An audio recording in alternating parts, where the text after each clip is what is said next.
Hi everyone, welcome to Ricktopus. I hope you're all doing well. Today I want to argue that Rick and Morty didn't just decline in quality. It became the very thing it once warned us about. A show that built its identity on exploring nihilism with heart has transformed into a perfect embodiment of the hollow nihilism it used to critique. The series that argued, nothing matters, so enjoy what you have, now seems to argue, nothing matters, so why bother trying? But before we begin, I'd just like to kindly ask you all to subscribe. It's completely free and it really helps us improve the videos for this wonderful community we've managed to build. Anyway, that's enough. Let's begin. Before we can talk about what went wrong, we need to talk about what went right. Because Rick and Morty didn't become a cultural phenomenon by accident. The first two seasons did something that very few animated comedies have ever managed. They made us laugh, they made us think, and occasionally, they made us genuinely uncomfortable in the best possible way. So let's go back to the beginning. The pilot episode does something remarkable in its opening minutes. A clearly drunk Rick bursts into Morty's room in the middle of the night, rambling about a neutrino bomb he's built to destroy humanity. He wants Morty and Jessica to be the new Adam and Eve. It's absurd, it's uncomfortable, and it immediately tells you that this show has no interest in playing by normal rules. Rick is genuinely dangerous. He's an alcoholic who drags his teenage grandson into life-threatening situations because he needs, quote, an extra pair of hands. When Morty tries to take control of the vehicle, Rick eventually lands and claims it was all a test. Then he passes out drunk while the bomb announces it's armed. That's your protagonist. That's your hero. A man who builds weapons of mass destruction while blackout drunk and uses his grandchildren as unpaid labor. Most shows would soften this. Most shows would make Rick secretly noble underneath the rough exterior. Rick and Morty chose a different path. It chose to make Rick genuinely flawed, genuinely selfish, and genuinely brilliant all at once. And that choice separated it from everything else on television. But the real genius of early Rick and Morty was the show's commitment to consequences in a medium that traditionally avoids them. Think about most animated comedies. The Simpsons, Family Guy, American Dad. At the end of every episode, the status quo resets. Homer learns a lesson he'll forget by next week. Peter Griffin destroys half of Quahog and nobody mentions it again. These shows exist in a narrative bubble where nothing truly matters because nothing truly changes. Rick Potion number 9 shattered that bubble completely. The episode starts simply enough. Morty wants Jessica to like him, so he asks Rick for a love potion. Rick gives him one without much thought. The potion spreads through the school, then the town, then the entire planet. Rick tries to fix it with mantis DNA. That makes it worse. He tries again with a cocktail of random animal genetics. That transforms every human on Earth into grotesque, mutated creatures that Rick dubs Cronenbergs. Here's where the show does something unprecedented. Rick doesn't fix it. He can't fix it. Instead, he finds a parallel dimension where another version of himself did manage to fix the problem, but then died in an accident shortly after. He and Morty portal into this dimension, bury their own corpses in the backyard, and simply take the place of their dead counterparts. The episode ends with Morty sitting on the couch in a house that isn't really his, staring into space with a 1,000-yard stare. He just buried his own body. He's 14 years old. This isn't played for laughs. There's no wacky music, no joke to lighten the mood. The show lets the horror sit with you. And then, in the post-credits scene, we see the family Morty left behind. Jerry, Beth, and Summer, surviving in the Cronenberg wasteland. And they're happy. Actually happier without Rick and Morty around. I wish that shotgun was my penis, Jerry says while fighting monsters alongside his wife. They're thriving in the apocalypse. This is what made Rick and Morty different. Permanent, irreversible consequences. Morty didn't get to go back to his original dimension. That dimension is still ruined. Those Cronenbergs are still there. And Morty has to live with the knowledge that he's technically an immigrant in his own life now.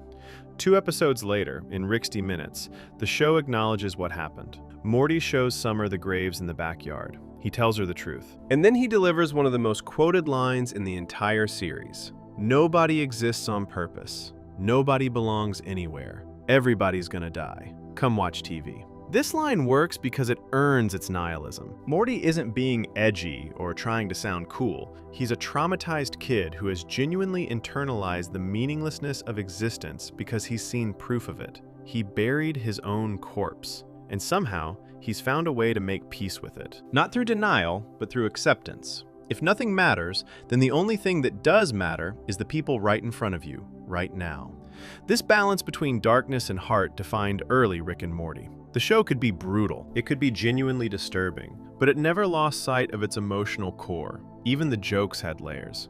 In Me Seeks and Destroy, we learn that Rick's catchphrase, "wubba lubba dub dub," isn't random nonsense. Bird Person explains that in his language it means, "I am in great pain, please help me." Rick has been screaming for help in every episode and nobody understood. That's genuine character development hidden inside a throwaway gag. It recontextualizes everything. All the drinking, all the recklessness, all the pushing people away. He's not just an asshole, he's a deeply broken person, using genius as a shield against feeling anything. The show trusted its audience to pick up on these details. It didn't need a character to sit Rick down and explain his psychological profile in a 3-minute monologue. It showed us who Rick was through his actions, his jokes, his catchphrases. We understood because the writing respected our intelligence. This extended to every member of the Smith family. Jerry was a man genuinely struggling with inadequacy, watching his wife's brilliant father make him feel small every single day. Beth was a woman haunted by the question of what her life could have been if she hadn't gotten pregnant at 17. Summer dealt with the knowledge that she was an accident, that her parents' entire marriage was built on an unplanned pregnancy. This is all established in Season 1. The show gave every character genuine depth from the beginning, and that's why the adventures mattered, because they happened to people who felt real. The humor worked the same way. Take the pilot again. When Rick and Morty flee through interdimensional customs, Morty is forced to shoot at security guards. Rick told him they were robots. They're not robots. Morty shoots one and watches it bleed out, clearly a living creature. They're not robots, Rick. It's a figure of speech, Morty. They're bureaucrats. I don't respect them. That's the joke. Rick's casual dismissal of life, his inability to see other beings as worthy of basic consideration. It's funny because of the delivery, because of the absurdity of the excuse, but it's also deeply unsettling. Rick will tell his grandson to murder innocent beings and then shrug it off with wordplay. The joke and the horror exist simultaneously. Early Rick and Morty understood something fundamental. You can be dark and funny at the same time. You can make people laugh and then make them uncomfortable about laughing. You can explore genuine philosophical questions without becoming pretentious. And you can do all of this while telling stories with real stakes. The show felt dangerous. You genuinely didn't know what was going to happen next. Would they fix the problem? Would they make it worse? Would someone die? Would Morty be permanently traumatized in a new and creative way? That unpredictability made every episode feel like an event. The animation supported this ambition. Dimension 35C in the pilot, with its colorful alien landscape and terrifying creatures, showed that anywhere was possible. The customs scene featured silhouettes of characters from across pop culture, from xenomorphs to Sesame Street characters. The show was announcing its scope. We can go anywhere. We can do anything. And we're not going to play it safe. Season 2 expanded on everything that worked. Autoerotic assimilation gave us Unity, a hive mind that Rick genuinely loved, exploring his inability to maintain relationships. The Ricks Must Be Crazy introduced the Microverse Battery, a universe Rick created just to power his car, raising genuine questions about creation and responsibility. The Wedding Squanchers ended the season with Rick turning himself in to the Galactic Federation to protect his family, a moment of genuine sacrifice that felt earned after 20 episodes of him being selfish. The show had built something special, a universe where anything could happen, characters we genuinely cared about, humor that worked on multiple levels, and a willingness to let things matter, to let consequences stick, to trust the audience. And then it went away. For 2 years we waited. We built Rick and Morty up in our heads as something approaching perfection. When the show came back, everything had changed. The audience, expectations, cultural conversation. Rick and Morty had become a phenomenon. And phenomena, as it turns out, are very difficult to survive. That careful balance of depth, consequence, and trust in the audience set the bar impossibly high. And the moment the show disappeared, something else rushed in to fill the space. Section 2. The Hype Machine. The Wedding Squanchers ended Season 2 with something Rick and Morty had never attempted before. A genuine, unironic, emotional climax. Bird Person, Rick's oldest friend, is getting married to Tammy, Summer's classmate from Earth. The Smith family travels to planet Squanch for the ceremony. Rick gives a toast about friendship and opening himself up to others. It feels like growth. Then Tammy reveals she's a deep cover agent for the Galactic Federation. She guns down Bird Person in front of everyone. The wedding becomes a massacre. The Smith family barely escapes, forced to hide on a tiny asteroid while the Federation hunts them across the galaxy. And then, Rick does something unexpected. He leaves, calls the Federation, pretends to be Jerry, turning him in, and surrenders himself to protect his family. The episode ends with Rick in a prison cell. A guard asks what he's in for. Rick's answer, everything. 9 Inch Nails plays over the credits, with Rick, alone, having sacrificed himself for the people he claimed not to care about. This was the perfect cliffhanger. It raised genuine questions. Would Rick escape? How? What would happen to the family under Federation rule? The show had spent 2 seasons establishing that Rick was selfish, that he didn't care about anyone. And then it showed us that he did. That underneath all the nihilism and alcoholism, there was a person capable of love. And then we waited. For 2 years, we waited. The gap between Season 2 and Season 3 was unprecedented. Most animated shows maintain yearly schedules. Rick and Morty vanished. Without new episodes, announcements, but silence, while the fan base grew hungrier and more obsessive. During those 2 years, the theories multiplied. Evil Morty from Season 1 became the subject of endless speculation. Every background detail was analyzed. Every throwaway joke was examined for hidden meaning. The show had rewarded careful viewing before. Fans assumed it would continue to do so. They built Rick and Morty into something it never claimed to be. A puzzle box with a grand unified theory waiting to be discovered. The fandom also grew, massively. Rick and Morty went from cult hit to cultural phenomenon without releasing any new content. The show became a meme. Rick's catchphrases spread across the internet. Wubba Lubba Dub Dub showed up everywhere. People who had never watched an episode could quote it. Then came April Fool's Day, 2017. Adult Swim, without any announcement, aired The Rick Shank Rickdemption. The Season 3 premiere dropped out of nowhere at 8 p.m. and then looped for 3 hours straight. The internet exploded. Everyone who had been waiting, theorizing, obsessing, suddenly had new content to devour. The episode itself was ambitious. Rick escapes prison through an elaborate scheme involving fake memories, brain hopping between bodies, and ultimately collapsing the entire Galactic Federation by changing their currency's value from 1 to 0. He destroys a government, rescues his grandchildren from the Citadel of Ricks, and reasserts himself as the most dangerous being in the universe. Rick wins completely. And in the final scene, he tells Morty the truth. He did it because Beth wouldn't accept him back without her children. He's taken over as the patriarch of the family. He got Jerry kicked out. And his real motivation? Finding McDonald's Szechuan sauce, a promotional item from 1998 that tied into the movie Mulan. That's my series arc, Morty. If it takes 9 seasons, I want my McNugget dipping sauce. It was meant as a joke. A deliberate anticlimax after 2 years of fan theories about Rick's tragic backstory and hidden depths.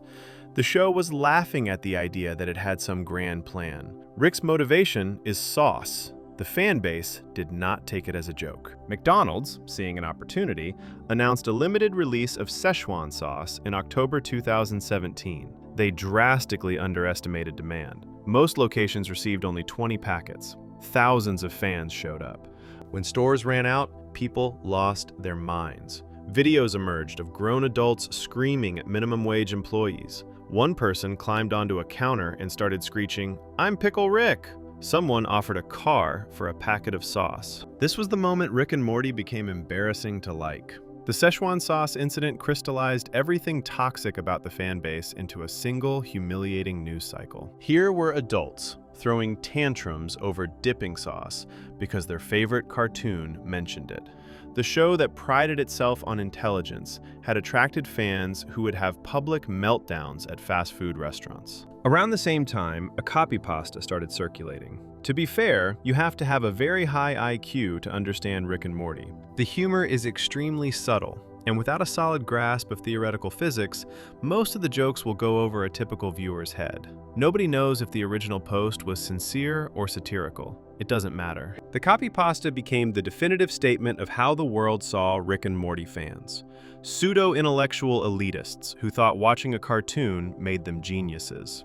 The show's reputation transformed overnight. Before the hiatus, recommending Rick and Morty was easy. It was a smart, funny show that took risks. After the sauce incident, recommending it meant associating yourself with the worst fans imaginable. One Reddit user put it plainly: the McDonald's fiasco hurt their interests. It's hard to say you're a fan with people acting like that over dipping sauce. Another was even more direct: I can't really bring up Rick and Morty to friends without them thinking I'm some sort of weirdo woman hater. The woman hater accusation wasn't random. A subset of the fan base had started harassing the show's female writers on social media. When Season 3's quality became a topic of debate, certain fans decided the problem was women in the writers' room. They sent death threats. They doxed. They turned criticism of a cartoon into a campaign of targeted harassment. This was the impossible position Rick and Morty found itself in. The show was beloved for being smart, but its most visible fans were people who mistook edginess for intelligence, who thought Rick's nihilism was aspirational rather than tragic, who saw his cruelty as something to emulate rather than something to pity. The show had always walked a fine line. Rick was compelling because he was brilliant and broken. The comedy came from his complete disregard for social norms and his occasional glimpses of buried humanity. But somewhere along the way, a significant portion of the audience missed the broken part. They just saw a guy who was smarter than everyone else and treated people like garbage. And they thought that was cool. The writers noticed. How could they not? Their creation had been embraced by people who fundamentally misunderstood it. People who quoted Rick's cruelest lines without irony. People who saw themselves as Ricks in a world full of Jerrys, never considering that Jerry's flaws came from insecurity, while Rick's came from genuine malice. This is where the relationship between Rick and Morty and its audience started to sour. The show began responding to its fans by actively pushing back, mocking the expectations, undercutting the moments people anticipated, treating investment in the story as something worthy of contempt. Season 3 still had brilliant episodes. Tales from the Citadel is widely considered the show's best. Pickle Rick became an instant meme, for better or worse, but the season also introduced a new tone, an exhaustion, a sense that the writers were tired of being analyzed, tired of being theorized about, tired of being asked when evil Morty would return. The 2-year wait had created a monster. The fans expected too much. The writers resented the expectations. And the show itself got caught in the middle, unsure whether to give people what they wanted or punish them for wanting it. Rick and Morty came back from hiatus as the most discussed animated show on television, but it also came back wounded. The hype machine had inflated it beyond recognition, and now it had to actually deliver content to an audience that had spent 2 years building it into something no show could ever be. What happened next was a slow-motion collision between expectation and reality. The show had always been willing to subvert tropes. Now, it started subverting its own fans. And that decision would define everything that came after. As the hype peaked and the show started pushing back against its own audience, its most conflicted battle shifted inward, turning its relationship with story itself into the real problem. But first, a quick ask. Subscribe if you haven't yet. It's free and helps us keep making content for this community. Now, back to it. Section 3, the Serialization Paradox. Let me tell you about the most frustrating relationship in modern television, between Rick and Morty and its own story. Close Rick Counters of the Rick Kind aired as the 10th episode of Season 1. It introduced the Citadel of Ricks, a secret society of infinite Ricks from across the multiverse who banded together for protection. It introduced the Council of Ricks, self-appointed rulers who our Rick despises for becoming the very bureaucracy they fled from. And in its final moments, it introduced evil Morty. The episode ends with a twist. The villain Rick, who spent the episode framing our Rick and torturing countless Mortys, wasn't acting alone. When investigators examine his corpse, they find wires embedded in his brain. He was a puppet. The real mastermind was his Morty, who calmly removes his eye patch transmitter, crushes it underfoot, and disappears into a crowd of other Mortys being shipped home. For the damaged coda plays. Credits roll. It's a perfect mystery setup. A Morty smart enough to control a Rick. A Morty willing to torture his own kind for power. A Morty who escaped justice while our heroes celebrated solving a case they didn't actually solve. Who is he? What does he want? How did he become this way? These questions captivated the fan base for years. Evil Morty became the subject of endless speculation. Every background Morty was analyzed. Every throwaway line was examined for clues.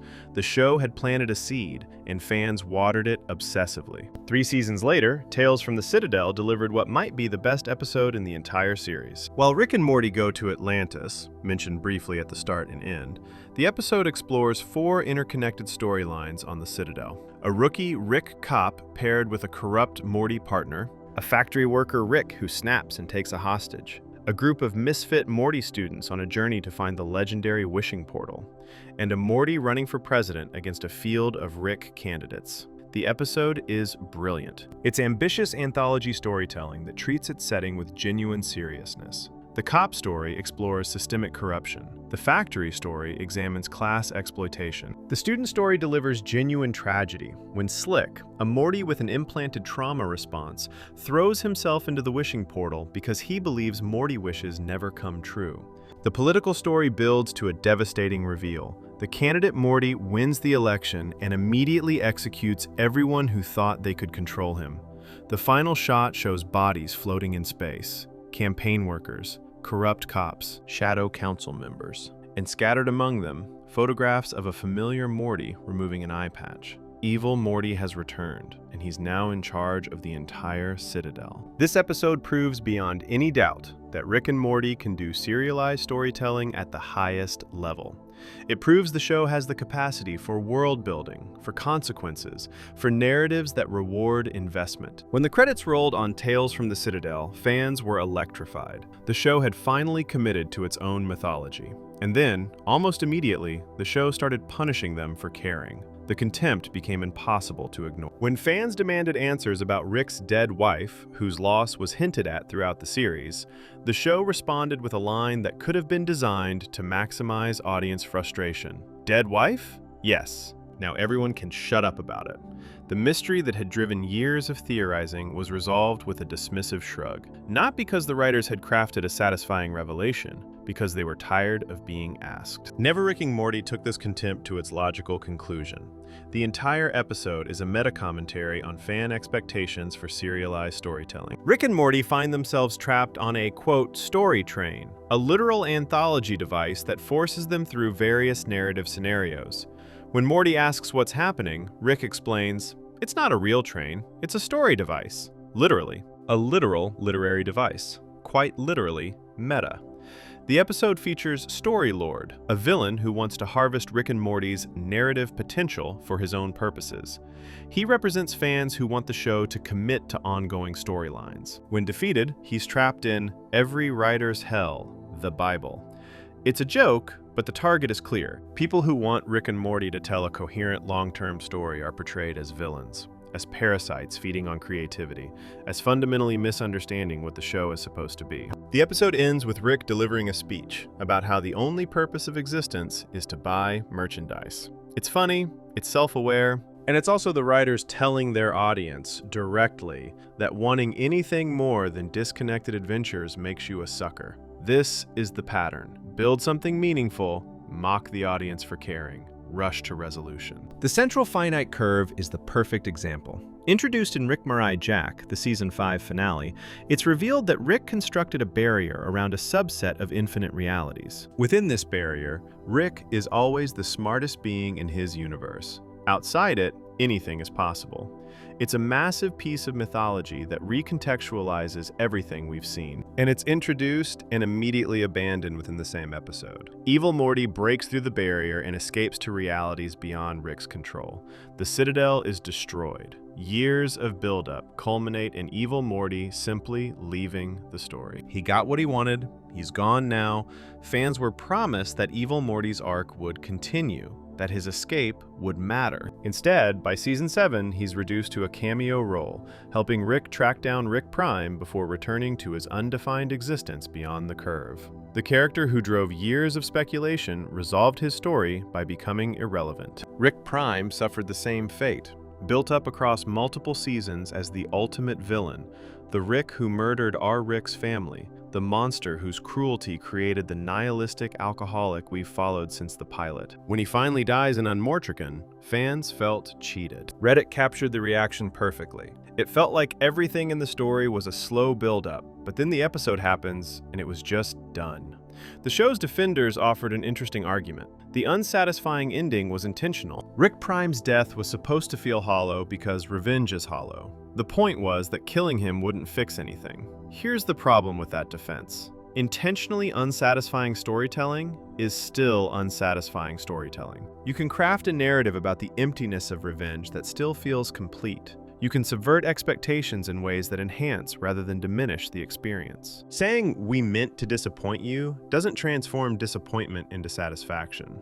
Breaking Bad ended with a finale designed to subvert audience expectations. Walter White's victory was hollow, his family destroyed, his legacy poisoned. But it felt earned. It felt like the culmination of 5 seasons of careful storytelling.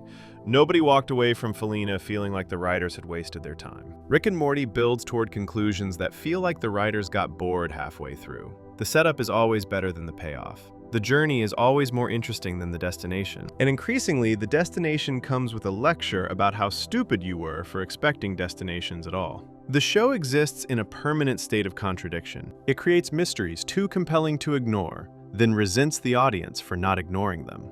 It builds mythology too intricate to dismiss, then dismisses anyone who takes it seriously. It wants credit for serialization without any of the obligations. Watch how Tales from the Citadel handles its narrative threads.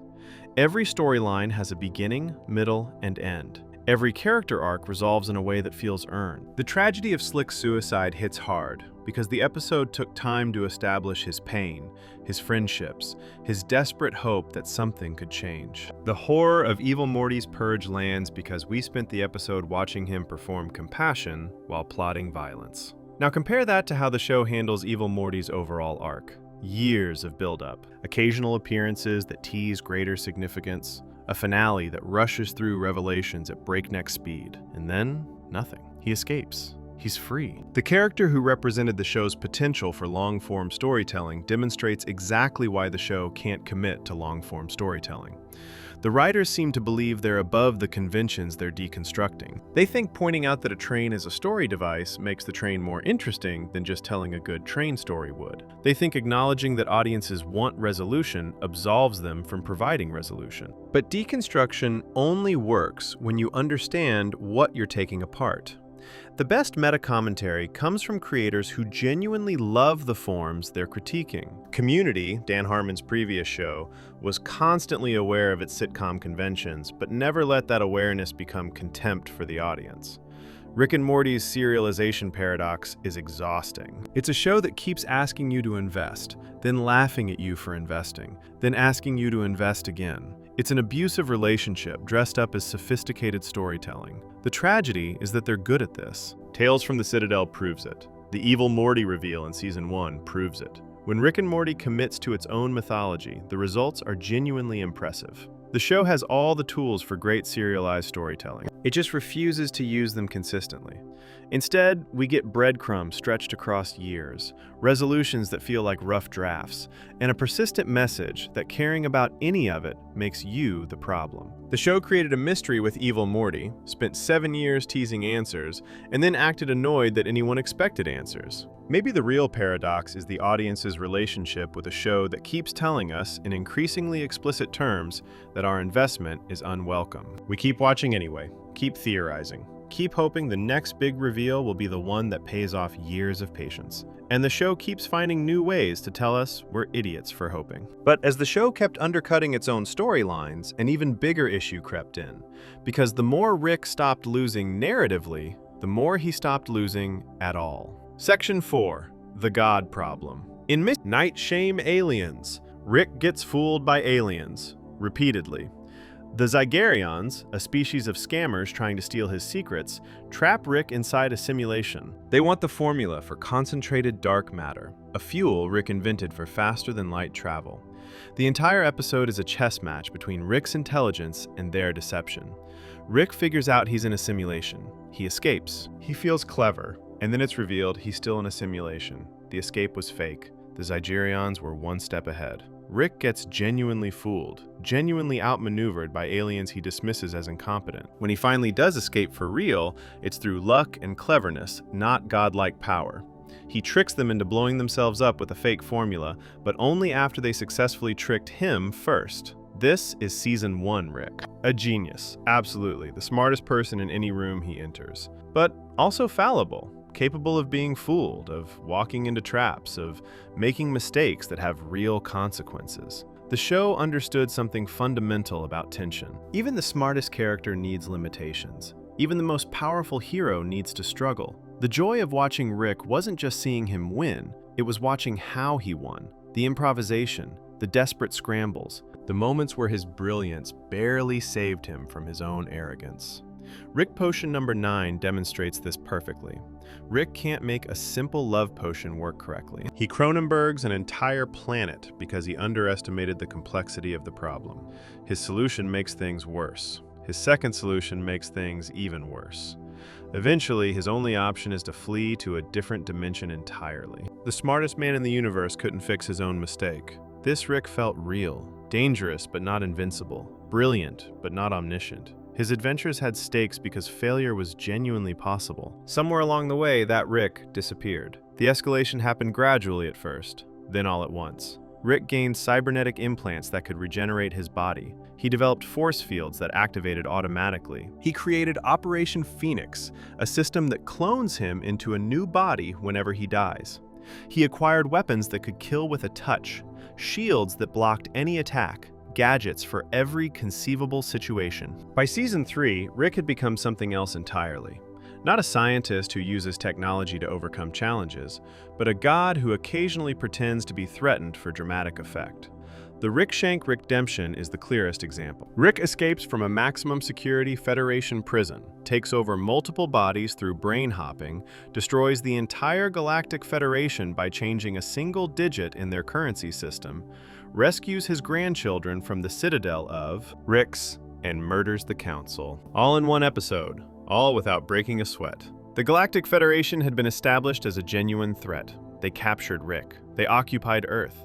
They represented the largest governmental power in the galaxy. And Rick destroyed them as a casual side effect of escaping prison. This raises an obvious question that the show never adequately answers. If it was this easy for Rick to collapse the Federation, why didn't he do it before? Why did he turn himself in at all? Why did the family spend time living under occupation if Rick could have ended it whenever he wanted? The answer, of course, is that the writers wanted dramatic tension in the Wedding Squanchers and wanted a triumphant return in the Rick Shank redemption. Rick's power level is whatever the current story requires. He's vulnerable when vulnerability creates drama. He's omnipotent when omnipotence creates spectacle.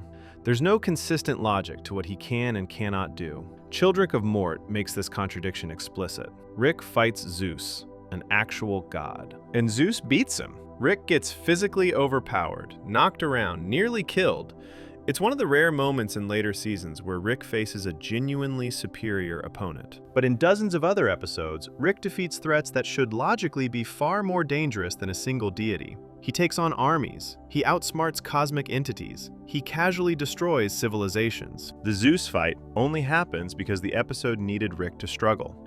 By the next adventure, his power level resets to wherever the plot demands. One Reddit user put it perfectly. It's always dependent on the situation and what the writer wants Rick to do, as opposed to setting believable limitations. This is the core problem. Rick has no consistent power ceiling. Early seasons established him as the smartest person in most rooms, but not every room. Later seasons made him the smartest being in existence, except when they didn't. The contradictions compound until his power level becomes meaningless. You can't feel tension about a character who might be invincible or might be vulnerable depending on the requirements of the current scene.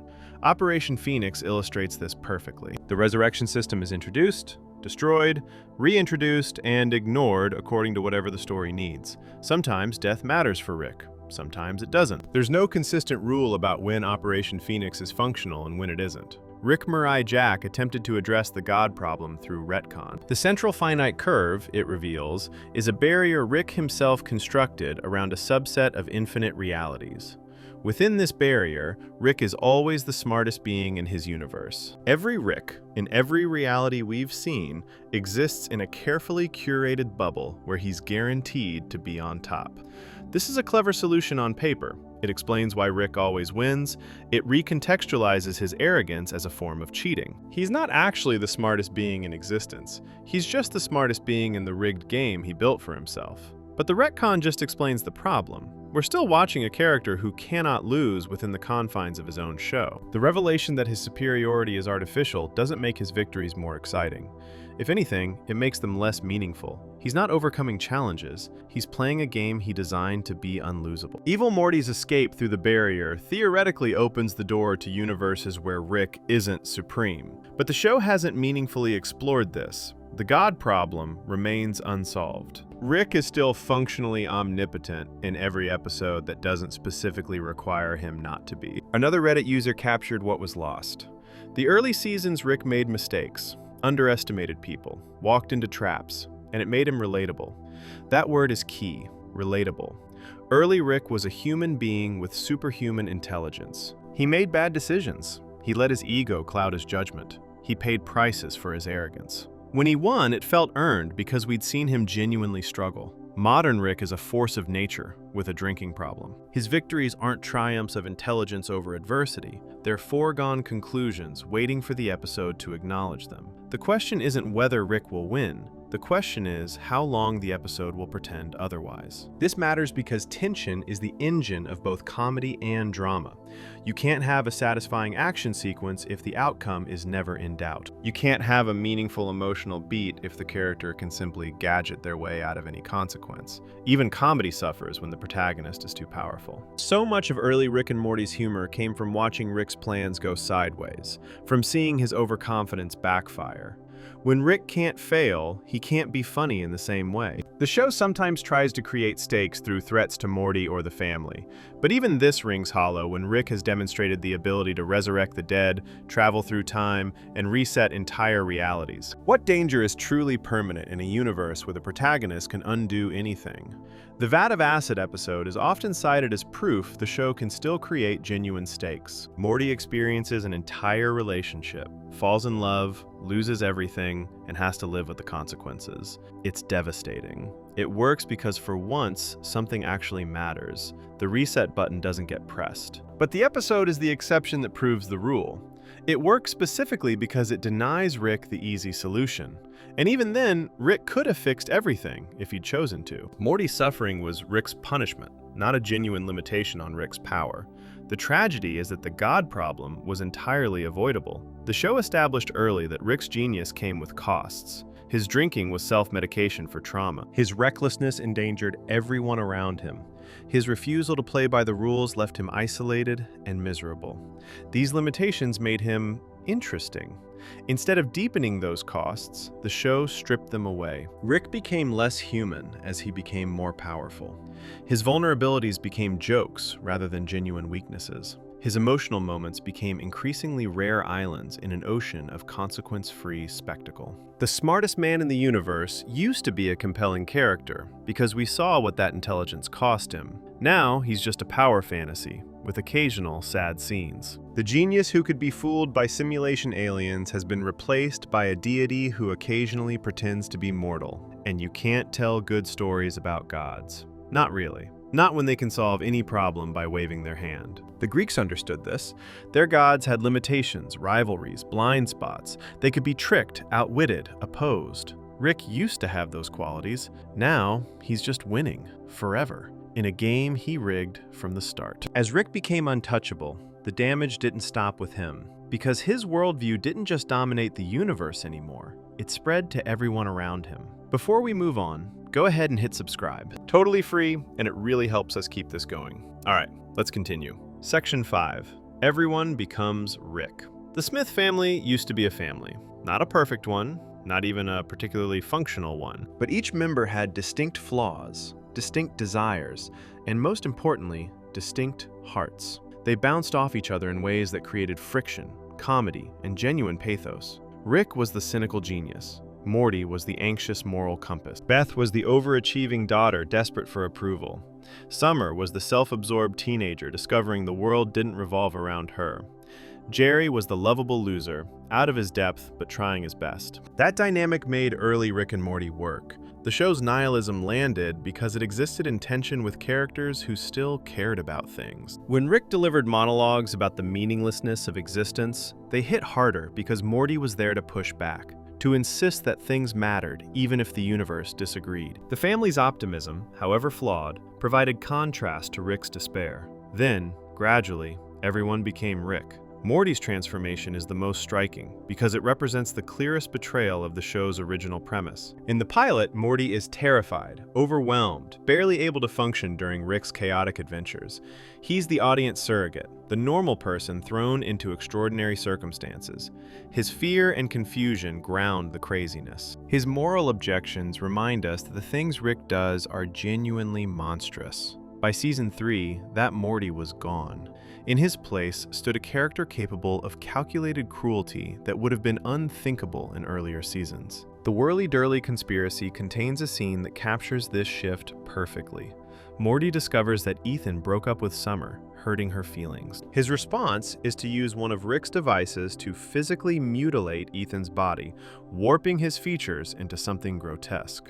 The scene plays as comedy. Morty delivers one-liners while torturing a teenager for the crime of ending a relationship. This is so hilariously out of character for the Morty we knew. The kid who begged Rick to show mercy, who felt genuine anguish about the violence they encountered, who served as the show's conscience. That Morty would never torture someone over a breakup. He would be horrified by the suggestion. The problem isn't that characters can't change. The problem is that Morty's transformation happened without any meaningful exploration of how he got from point A to point B. He went from the relatable protagonist to someone capable of casual sadism, and the show never bothered to dramatize that journey. One season he's the moral compass, the next, he's a mini Rick delighting in cruelty. The same pattern infected every member of the family. Beth's transformation might be the most pronounced.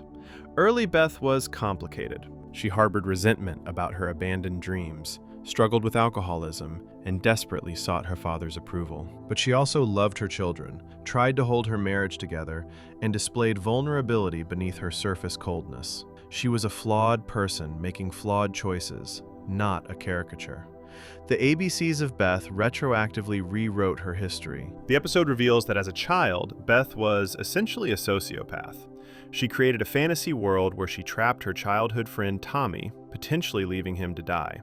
She designed weapons as a little girl. She requested tools of violence from her father, the way other kids ask for bikes. This reveal recontextualizes everything we knew about Beth, and not in a way that adds depth. It transforms her from a woman damaged by her father's abandonment into someone who was apparently born broken.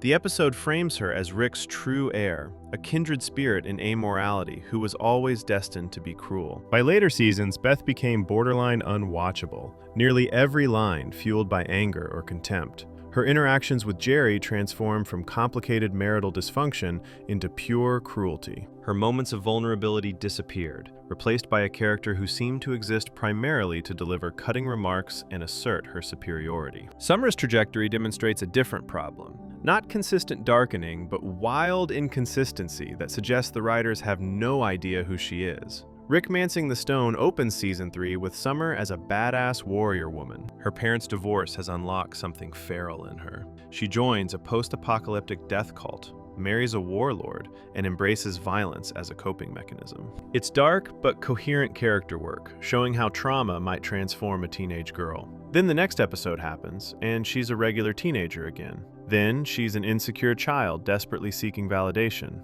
Then she's a jaded nihilist. Then she's back to caring about normal teenage concerns. Summer's personality changes to fit whatever the current episode requires, with no through line connecting her appearances. The writers seem to view Summer as infinitely malleable, a character who can be whatever the story needs without any obligation to consistency. This might work for a purely episodic show, but Rick and Morty established itself as something more. It asked us to invest in these characters. It built emotional moments around their growth. Then it abandoned any pretense of continuity. Jerry's decline might be the saddest because it stripped away the one thing that made him work: his lovability. Early Jerry was a loser, absolutely. Insecure, incompetent, constantly out of his depth. But But he was also trying. He genuinely loved his family even when he couldn't provide for them. His inadequacy was played for comedy, but there was a sweetness beneath it. He wanted to be a good father, wanted to make Beth happy. He failed constantly, but his failures came from a place of earnest effort. Later seasons transformed Jerry into something purely pathetic. His moments of sweetness disappeared, his attempts to connect with his children became cringe comedy without affection. The show stopped finding anything redeemable in him, and without that redemption, he became painful to watch. One critic articulated the core problem perfectly. If you can swap characters out and the plot remains practically the same, you've screwed up. This is the test later Rick and Morty fails repeatedly. Give any sarcastic line to any family member and it works equally well. Everyone delivers the same brand of cruel observation. Everyone responds to emotion with deflection. Everyone has adopted Rick's worldview, his communication style, his contempt for sincerity. The show flattened its ensemble into variations on a single character type. The cynical observer who's too smart to care. This works for Rick because his cynicism is specifically characterized as a defense mechanism against unbearable trauma. It's the coping strategy of a man who's lost everything and refuses to risk loss again. When every character shares that trait, it stops being characterization and starts being authorial voice leaking through. By knocking all of its main cast down to being unlikable versions of Rick, the show essentially told its audience that its cynicism and hatred for the world was being directly injected into the writing. The early Smith family worked because of contrast. Rick's nihilism meant something because he was surrounded by people who hadn't given up on meaning.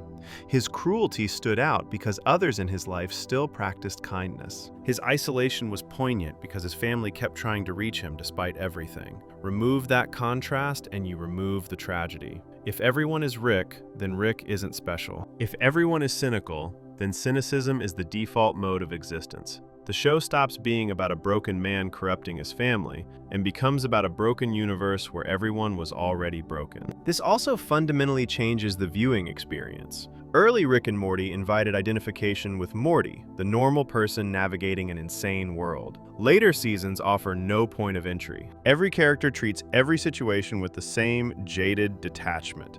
There's no one to root for, no one to worry about, no one whose moral struggles feel genuine. The defense often offered is that the family members were always capable of cruelty, that the show simply revealed their true natures over time. But this confuses complexity with consistency. Early Beth was capable of cruelty, yes, but also of love. Early Morty was capable of violence under extreme pressure, but also of compassion. The characters contained multitudes.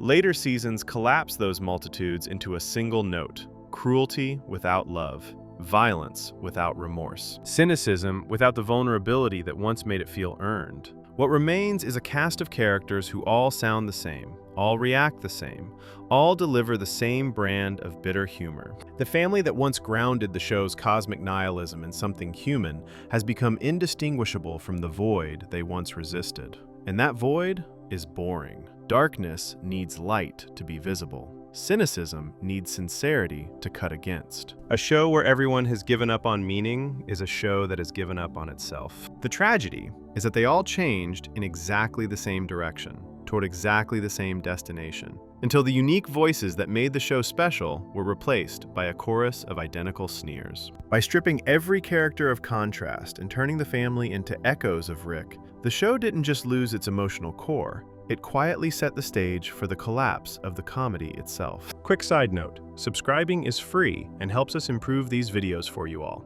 Anyway, let's get back to it. Section 6, the comedy collapse. There's a moment in Morty's Mind Blowers that captures everything wrong with Rick and Morty's comedic decline. Rick, trapped and trying to escape, delivers the following line: "I literally have a screwdriver in my hand. I mean, dodoy, I'm basically Inspector Gadget." Compare this to a moment from Season 1. Rick activates a gadget and shouts, "Go Go Sanchez ski shoes!" The Inspector Gadget reference is there, but it's set up for an original joke. The humor comes from Rick's ridiculous renaming of the reference, from the absurdity of the situation, from the character beat of Rick being simultaneously brilliant and silly. The difference is fundamental. Early Rick and Morty used references as springboards for original comedy. Later Rick and Morty treats the reference itself as the punchline. Naming Inspector Gadget is supposed to be funny because you recognize Inspector Gadget. The show stopped writing jokes and started pointing at things you remember. This is a pattern that defines the show's comedic evolution. 60 Minutes introduced interdimensional cable, one of the most genuinely innovative comedy concepts in modern animation. The premise was simple. Rick hooks up a TV to receive broadcasts from infinite alternate realities. The execution was revolutionary. Most of the segments were largely improvised by Justin Roiland, creating content that felt genuinely unpredictable. The bits were strange in a way that scripted comedy rarely achieves. Ball fondlers, action movie trailers. Ants in My Eyes Johnson selling appliances he can't see. Two brothers fighting Mexican armadas and tomato monsters. The humor came from the raw, unfiltered weirdness of improvisation, from ideas that a writer's room would have polished away. When Interdimensional Cable 2, Tempting Fate, attempted to recapture that magic, something had already shifted. The segments felt more calculated, less wild. But they still maintained the spirit of creative experimentation. Then came Morty's Mind Blowers, the show's official replacement for Interdimensional Cable. Instead of improvised broadcasts from alternate realities, we got scripted vignettes from Morty's erased memories. The format change might seem minor, but it fundamentally altered what the show could do. Interdimensional Cable worked because it genuinely surprised you.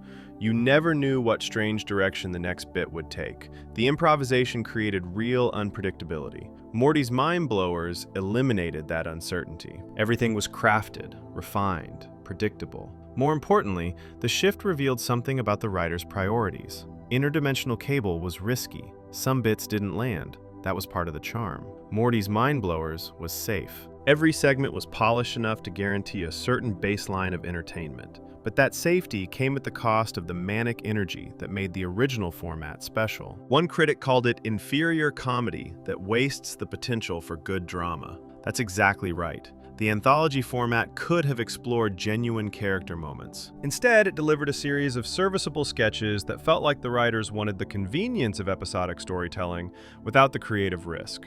The meta problem compounds everything. Rick and Morty has always been self-aware, but early seasons wielded that awareness with surgical precision. When Rick acknowledged the absurdity of a situation, it enhanced the comedy because the acknowledgement itself was a joke. The show was laughing with the audience at the conventions it was subverting. Later seasons weaponized self-awareness against criticism.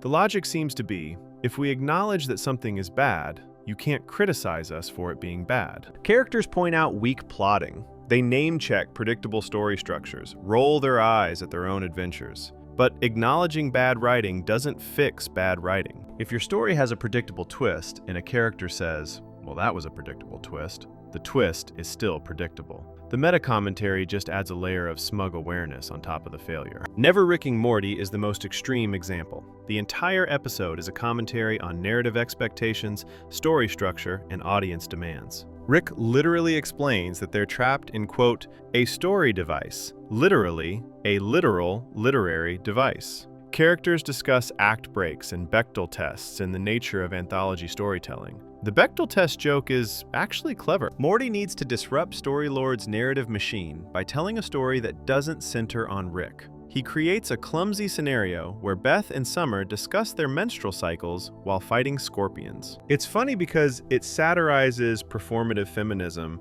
while also being genuinely creative problem-solving within the episode's logic.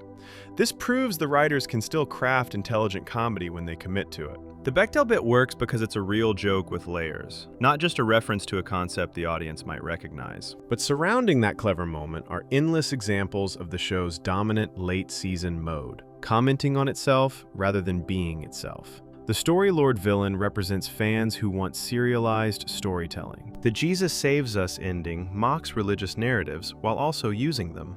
The fake commercial at the end lectures the audience about consumption. At a certain point, meta-commentary becomes its own form of laziness. It's easier to acknowledge conventions than to subvert them creatively. It's easier to tell the audience what kind of story you're telling than to actually tell a good story. Self-awareness becomes a crutch that prevents genuine artistic risk. The show's relationship with shock value followed a similar trajectory. Early Rick and Morty could be genuinely disturbing. Me Seeks and Destroy included a subplot where Mr. Jellybean, a seemingly friendly character, attempts to sexually assault Morty in a bar bathroom. The scene is played straight, not for laughs. It's uncomfortable and scary and treated with appropriate seriousness. That's having edge. The show was willing to go to dark places because those places serve the story and character development. The Jellybean scene reveals something about the universe Rick and Morty inhabit. It demonstrates that danger doesn't always announce itself, that evil can wear friendly faces.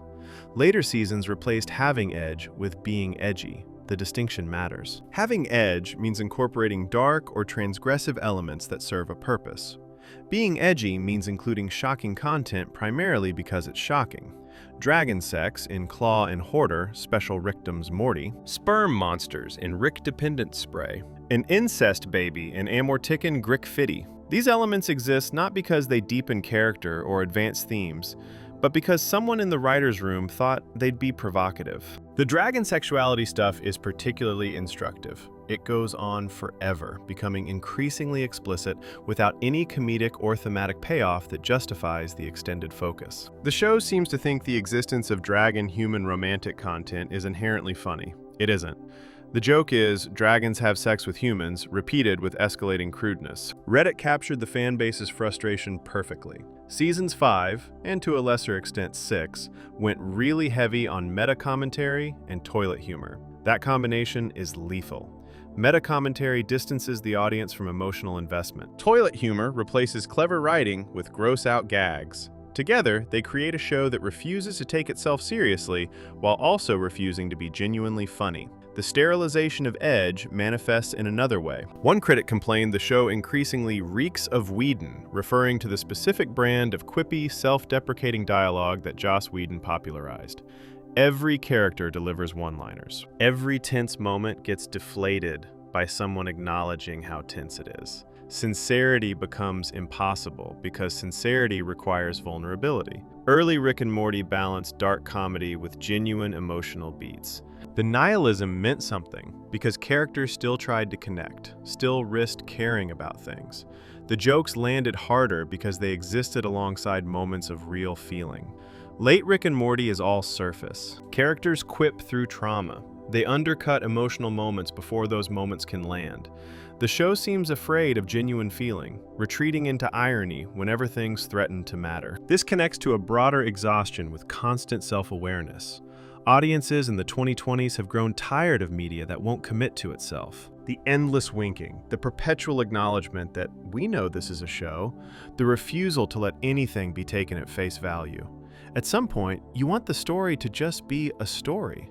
Early Rick and Morty understood this. Rick's D-Minutes contains genuine pathos. Rick Potion number 9 earns its existential horror. Autoerotic assimilation makes you feel Rick's loneliness. The meta-elements enhanced rather than replaced sincere storytelling. The comedy collapsed because the writers stopped trusting their audience and started condescending to them. Every joke needed to be explained. Every dark moment needed to be diffused. Every narrative choice needed to be justified through meta-commentary. Truly confident comedy doesn't need to tell you it's funny. Truly subversive storytelling doesn't need to announce its subversions. The best episodes of Rick and Morty trusted viewers to get the jokes, appreciate the darkness, and find the emotional core without a roadmap. What remains is a show that constantly explains itself, constantly undercuts itself, and constantly reminds you that you're watching a show. The lightning-quick wit that once defined the series has been replaced by callbacks, references, and characters telling each other what kind of episode they're in. They forgot that the best comedy comes from commitment, from saying the absurd thing with total conviction, from letting dark moments be dark without immediate comedic relief, from trusting that the audience can handle complexity without having it spelled out. The comedy collapsed because the show stopped believing in itself. The collapse of the show's comedy left it relying on shock and self-awareness, and that same lack of trust and creativity now fuels a deeper problem: its complete creative bankruptcy. Section 7. Creative bankruptcy. Early. Rick and Morty had ideas. Actual ideas that explored something meaningful while being genuinely entertaining. The concepts felt fresh because they emerged from a place of creative abundance. The writers had more to say than they had time to say it. M. Night Shyamalan aliens trapped Rick in a simulation within a simulation, creating genuine confusion about what was real while exploring themes of perception and deception. The Zygerions were memorable villains precisely because they were pathetic, failing upward through sheer luck, while Rick, for once, didn't immediately dominate the situation. Rick Potion number 9 took a simple premise, a love potion, and escalated it into something genuinely disturbing. The Cronenberging of Earth was a permanent consequence that forced Rick and Morty to abandon their reality entirely, to bury their own corpses and take the place of dead versions of themselves. That ending haunted the show for seasons. The Ricks Must Be Crazy contained one of the most elegant science fiction concepts in animated television. Rick powers his car with a miniature universe he created, whose inhabitants generate electricity, believing they're providing for themselves.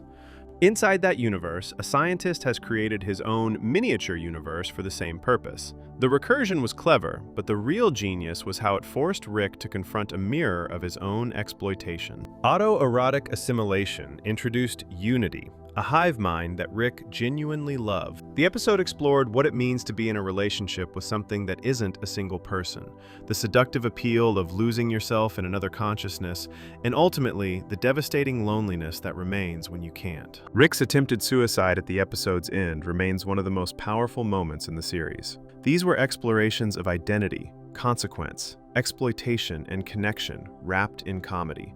The premises served the themes. Then the well started running dry. Claw and Hoarder, Special Rickdom's Morty, is widely considered the single worst episode in the show's history, and it earns that distinction through sheer creative laziness. Morty gets a dragon. What follows is an extended riff on dragon sexuality that goes nowhere, means nothing, and repeats the same basic joke for 20 minutes. The episode contains a scene where Rick and the dragon soul bond, which the show treats as obviously sexual. This could be subversive. It could explore something about intimacy or connection or the nature of magical contracts.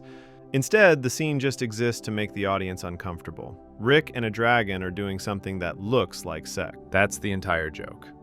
The show returns to this well repeatedly throughout the episode, each time adding nothing new. The B-plot involves a talking cat whose mystery is never explained. This might be clever meta-commentary on audience expectations, except the show already did that better in previous seasons. Here, it just feels like the writers had half an idea and couldn't figure out how to complete it. Rick-dependent spray represents the creative nadir. In the episode, Morty masturbates into a horse breeding machine at his mother's veterinary hospital. Rick accidentally supercharges the sperm. Giant sperm monsters attack Earth. Summer's egg gets enlarged. An incest baby is conceived. There's nowhere to go with this. The episode acknowledges its own grossness repeatedly, without that acknowledgement transforming grossness into commentary. The giant sperm are just giant sperm. The incest baby is just an incest baby.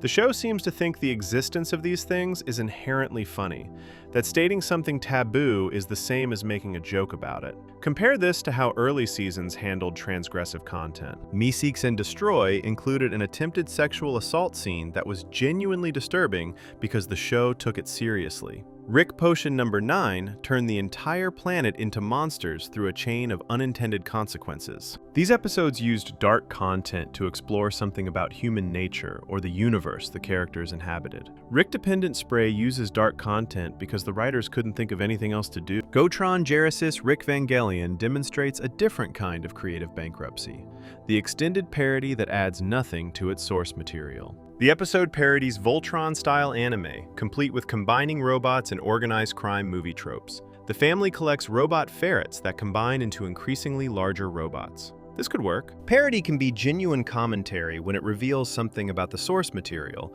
or uses familiar frameworks to explore new ideas. Instead, the episode just recreates the Voltron formula with Rick and Morty characters. The robots combine, family argues. The robots combine into bigger robots. There's no insight into why these shows work or fail, subversion of their tropes, or payoff that justifies the extended setup. The episode runs through its genre checklist mechanically. Crime-family dynamics, betrayal, power struggles, redemption. Each beat lands without impact because the show never commits to any of them. It's a parody of a parody, removed from genuine feeling by multiple layers of ironic distance.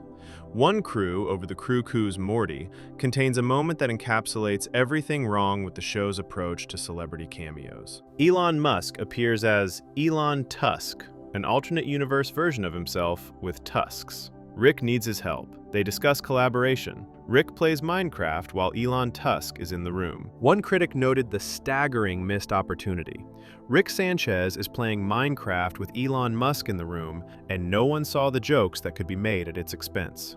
This is what modern Simpsons does with celebrity guests. The famous person shows up, the show acknowledges they're famous, and then nothing happens. The cameo exists to demonstrate the show's cultural relevance without actually engaging with the celebrity's persona, controversies, or cultural significance. Early Rick and Morty would have eviscerated Elon Musk. The show that created a character like Taddy Mason, who promised lies and delivered them, could have done something genuinely cutting with a figure as ripe for satire as a billionaire tech mogul who promises to save humanity while posting memes. Instead, we got tusks and mild awkwardness. The show has adopted the Simpsons approach to celebrity cameos. Acknowledge their existence, treat them with kid gloves, move on. This represents a fundamental shift in the show's relationship with its cultural moment. Early seasons existed in tension with mainstream culture. Later seasons want to be accepted by it. The creative bankruptcy manifests in scenes that feel almost algorithmically generated. One episode contains a feminist lecture that critics described as feeling AI-generated,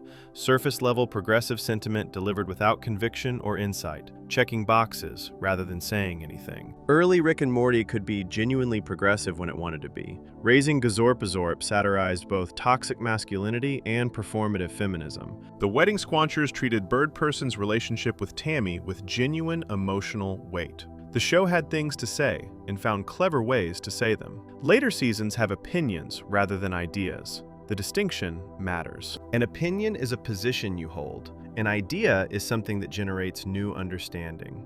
Opinions can be delivered in fortune cookie-sized packages. Ideas require exploration, development, risk. The show stopped taking risks because risks can fail. It's safer to repeat what worked before, to reference things the audience already likes, to deliver familiar beats with minor variations. This is The Simpsons' trajectory, a show that once defined its era, slowly transforming into a show that references its era.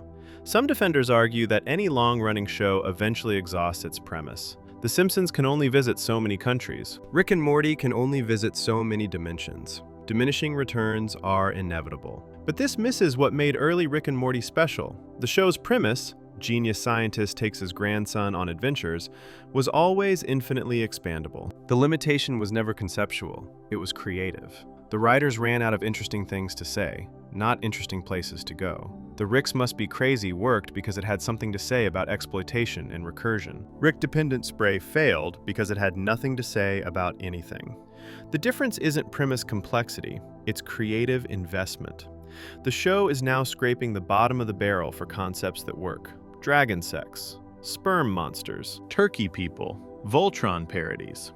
These are premises in search of ideas, setups without payoffs, elevator pitches that sound wacky in a writer's room but can't sustain 20 minutes of actual story. Lightning doesn't stay in bottles. But the response to losing the lightning shouldn't be pretending the bottle is still full. It should be acknowledging what's been lost and finding new sources of illumination. Rick and Morty chose instead to keep shaking the empty bottle, hoping that noise would substitute for spark. The show proved it could still deliver brilliance, but Pickle Rick revealed how quickly that creativity could be undermined once explanation replaced demonstration.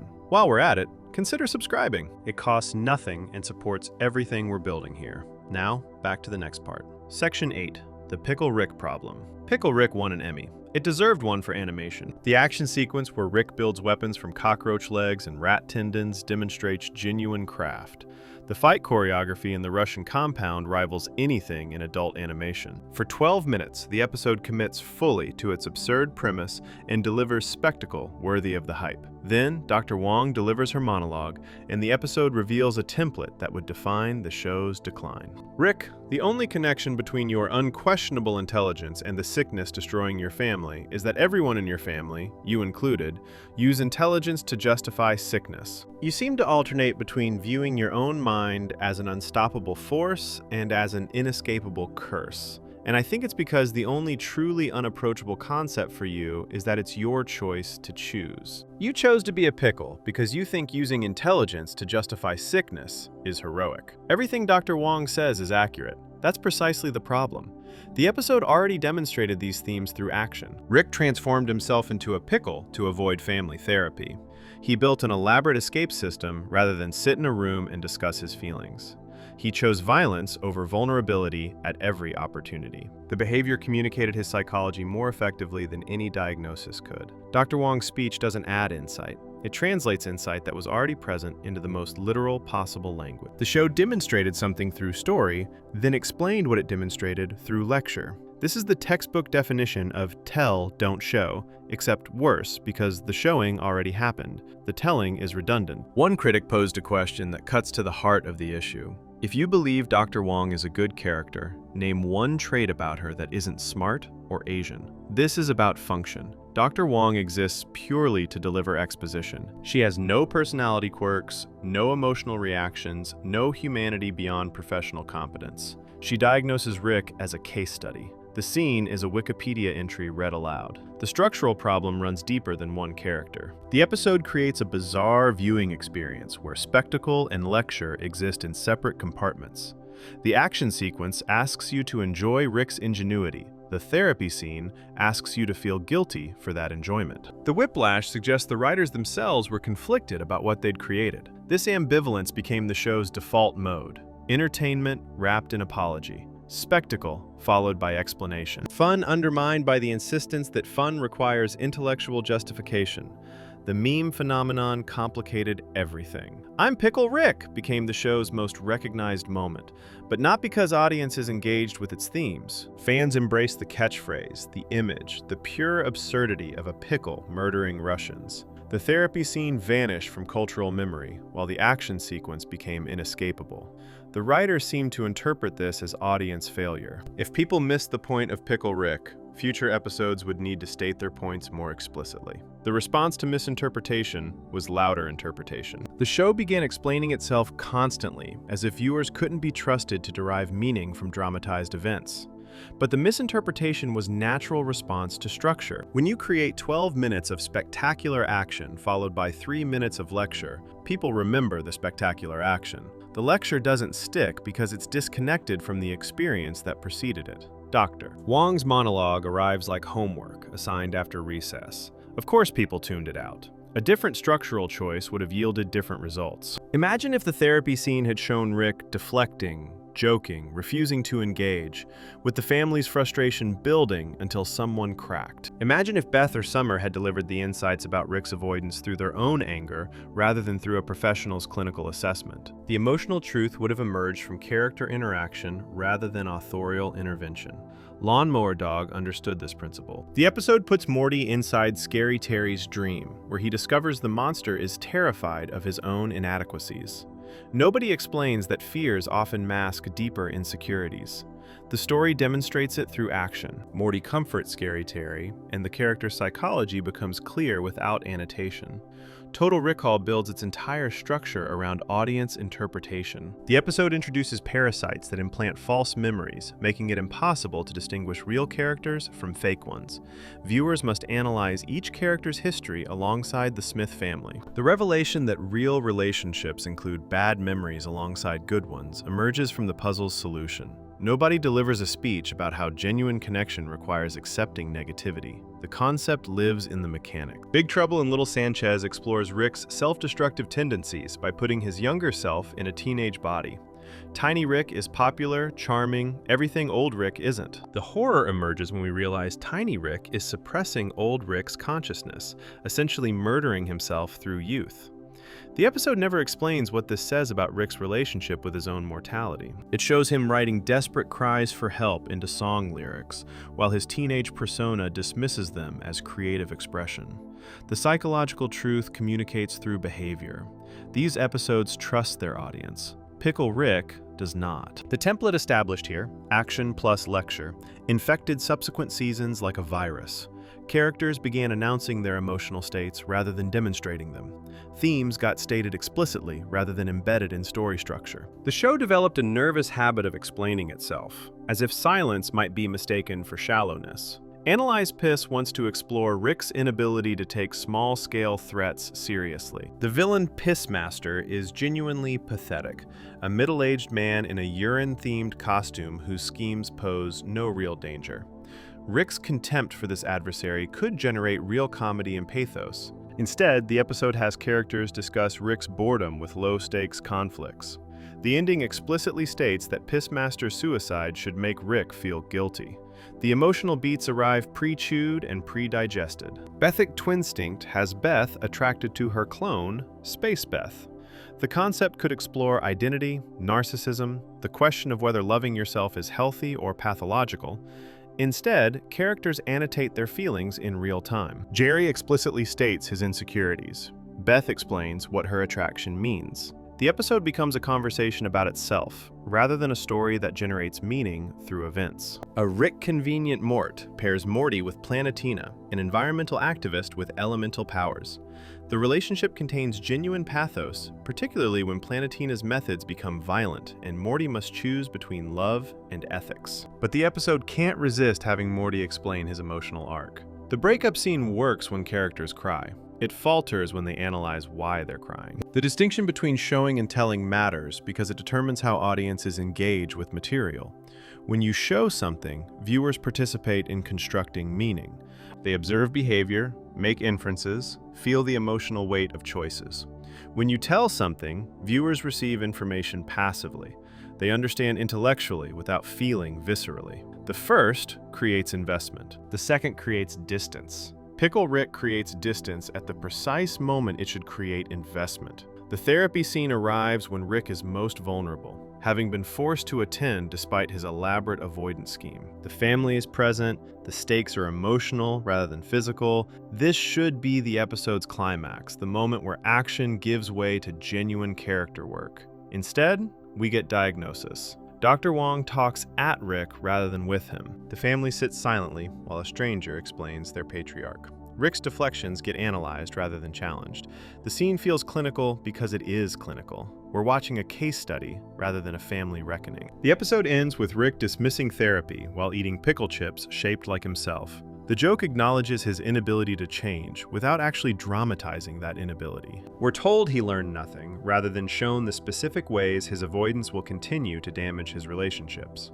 The irony is stated rather than felt. This became the show's signature move. State the irony, announce the theme. Explain the psychology. Trust nothing to subtext because subtext might be missed. The tragedy is that Pickle Rick proves the show could do better. The action sequence demonstrates complete trust in audience engagement. Viewers follow Rick's improvised weapon construction without requiring explanation. We understand his ingenuity through observation. The sequence works because it shows rather than tells. Then, the therapy scene demonstrates complete distrust. Suddenly, we need everything explained. Suddenly, the show assumes we're too stupid to understand what we just watched. The confidence evaporates the moment emotional content replaces physical content. This split suggests the writers believed action could communicate, but emotion could not. Violence was trusted to convey meaning. Vulnerability required annotation. The show knew how to dramatize Rick building weapons, but forgot how to dramatize Rick avoiding intimacy.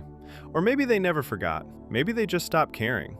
The therapy scene is easier to write than a genuine family confrontation. Having a professional explain Rick's dysfunction requires less craft than having his family experience that dysfunction in ways that reveal its contours organically. Tell is simpler than show. It's also lazier. Pickle Rick won that Emmy. The action sequence earned it. The therapy scene spent the credit immediately, establishing a template that would drain the show's dramatic account until nothing remained but explanation where story should be. Early brilliance gave way to sloppy exposition. And next, we'll break down exactly how Pickle Rick set the template for the show's decline. Section 9. The Season-by-Season Autopsy. Tracking Rick and Morty's decline requires precision. The show deteriorated through specific choices, some deliberate, some desperate. all traceable to individual seasons and episodes. Understanding what went wrong means examining exactly when and how the cracks appeared. Season 3 arrived after an agonizing wait, following the Season 2 cliffhanger that left Rick imprisoned by the Galactic Federation. The premiere, the Rick Shank Rickdemption,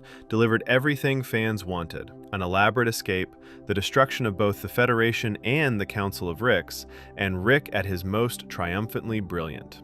The episode works as spectacle. It also torpedoes the emotional development Rick achieved in the Season 2 finale. The Wedding Squanchers ended with Rick surrendering himself to protect his family. That sacrifice suggested growth, the possibility that Rick might value connection over self-preservation. The Rick Shank Rickdemption reveals the surrender was a scheme all along. Rick planned his escape before turning himself in. The emotional weight of the sacrifice evaporates. The show chose cleverness over character development, establishing a pattern that would define later seasons. The strongest episode of the series also belongs to Season 3. The Ricklantis mix-up abandons the main cast entirely to explore the Citadel of Ricks after the Council's destruction. The episode follows multiple storylines: a cop drama between two Mortys, a factory worker Rick losing his mind, campaign manager Morty shepherding a candidate through an election. These threads converge when we discover that the newly elected president is Evil Morty, the mysterious figure from Season 1 who had enslaved Ricks to build a transmitter. The episode demonstrates that the show could do serialization brilliantly. The Citadel functions as a complete world with its own politics, class structures, and tensions.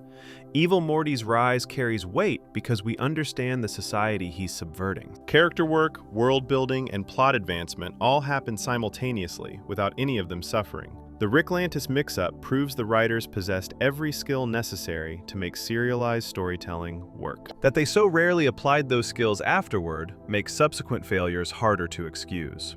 Season 3 also contains Vindicators 3, The Return of World Ender, which exemplifies the show's emerging problems with explicit theme statements. Drunk Rick has trapped the superhero team in a Saw-style game. When Morty solves the first puzzle by realizing all the character descriptions are interchangeable, he announces directly, "Drunk Rick's point is that none of you are very special or different." That's always his point. The episode doesn't trust viewers to reach this conclusion through observation. It has a character explain the theme aloud. The finale, the Rickturian Morty date, arrives with a rushed, incoherent quality that suggests production troubles.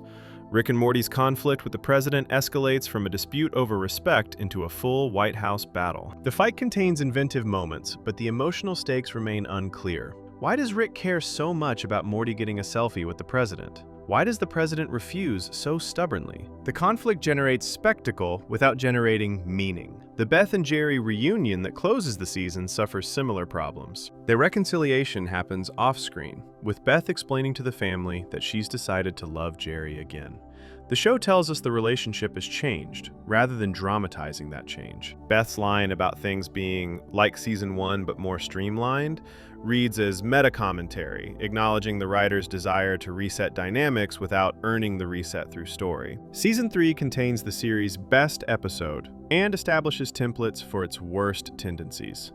The divorce subplot that separated Beth and Jerry for the season resolves too quickly, without the sustained exploration the decision warranted. The premiere undermines Season 2's emotional climax. The finale rushes through plot points that deserve development. Warning signs appear throughout, but enough strong episodes exist to maintain hope. Season 4 retreats from serialization almost entirely, delivering standalone episodes that feel simultaneously safe and desperate. The season opener, Edge of Tomorty, Rick Die Rickpeat, establishes a pattern. Entertaining concepts executed without the sharpness that defined earlier work. Never Ricking Morty directly addresses fan complaints about the lack of ongoing story. Rick and Morty find themselves trapped on a story train, a literal narrative device controlled by Story Lord, who wants to force them into conventional storytelling. The episode mocks fans who demand serialization, with Rick dismissing serialized content as will they, won't they nonsense that characters can simply ignore. The episode borders on pretentious in its self-satisfaction. Rather than demonstrating why episodic storytelling works better, it dismisses the desire for continuity as a weakness. The writing suggests contempt for audience investment, rather than confidence in an alternative approach. Telling fans they're wrong for wanting story progression proves the writers resent being asked to do something. The Vat of Acid episode stands as Season 4's clearest proof that the show retained its capabilities. Rick builds Morty a device that appears to save his place in time like a video game, allowing him to reset after mistakes. Morty uses it to live without consequences, romancing, committing crimes, taking risks he'd never take otherwise. The twist reveals the device killed alternate Mortys and transferred consciousness. Every reset murdered someone. The episode works because it trusts its premise. The montage of Morty's consequence-free life entertains without requiring explanation. The revelation lands because it emerges from story logic rather than exposition. The horror of what Morty has done communicates through his reaction, not through Rick's lecture. The Vat of Acid episode won an Emmy, demonstrating the show could still achieve recognition when it committed to craft. The finale, Star Mort Rickturn of the Jerry, brings Space Beth into conflict with her Earth counterpart. The episode tackles the clone question from Season 3 while introducing a new threat in Phoenix Person, the resurrected bird person. The Star Wars parody elements feel obligatory, but the emotional core involving Beth's identity generates genuine investment. When Tammy dies during the climax, Rick quips that she died the way she lived, over Serialized. The joke acknowledges the burden of continuity, while simultaneously demonstrating that burden exists because the show created dangling plot threads it struggled to resolve. Mocking serialization doesn't eliminate the consequences of having started serialized storylines. Season 5 earns its reputation as the creative nadir. The pacing feels off from the premiere, with episodes rushing through concepts that might have sustained entire storylines in earlier seasons. Rick Dependent Spray represents everything wrong with the season. Morty's sperm, enhanced by Rick's technology, becomes an army of giant monsters. Summer's egg is enlarged to create a counter-threat. The government gets involved. An incest baby is conceived. The episode treats its gross-out premise as inherently funny, running through shock moments without building toward any payoff. Compare this to Me Seeks and Destroy, which use dark content to explore character and generate genuine discomfort. Rick Dependent Spray generates disgust without purpose. Gotron Genesis Rick Vangelion parodies Voltron-style anime, with Rick collecting ferret-shaped vehicles that combine into a giant robot. The concept could work if the episode found something to say about the source material or used the familiar framework for new insights. Instead, it mechanically recreates genre beats. The family becomes a crime syndicate. Power corrupts. Betrayals occur. Redemption arrives. Each plot point lands without impact because the show seems to be checking boxes rather than telling a story. The final episodes of Season 5 suggest recovery. Forgetting Sarek Mortshall explores what happens when Rick replaces Morty with two crows, and Morty teams up with another Rick castoff named Nick. The concept generates genuine tension and culminates in Morty literally cutting Nick out of his life after realizing the new partnership recreates the same toxic dynamics. Rick admits their relationship was abusive. I'm a bad partner because I never made you a true partner. The episode earns its emotional beats through action rather than exposition. The finale, Rick Mirai Jack, finally delivers on the Evil Morty storyline seeded in Season 1. Evil Morty's plan to escape the central finite curve, the collection of universes where Rick is the smartest being, generates stakes the show had been avoiding. The revelation that Rick's obsessive search for his wife's killer shaped the multiverse's structure adds retroactive weight to earlier episodes. Evil Morty succeeds in escaping, leaving Rick genuinely defeated. Rick Mirai Jack functions as a desperate retcon, attempting to retroactively justify seasons of meandering by revealing a grand plan that clearly didn't exist during earlier production. The emotional impact works despite the manipulation. Rick crying while watching memories of his past selves generates feeling, regardless of whether those memories were planned from the beginning.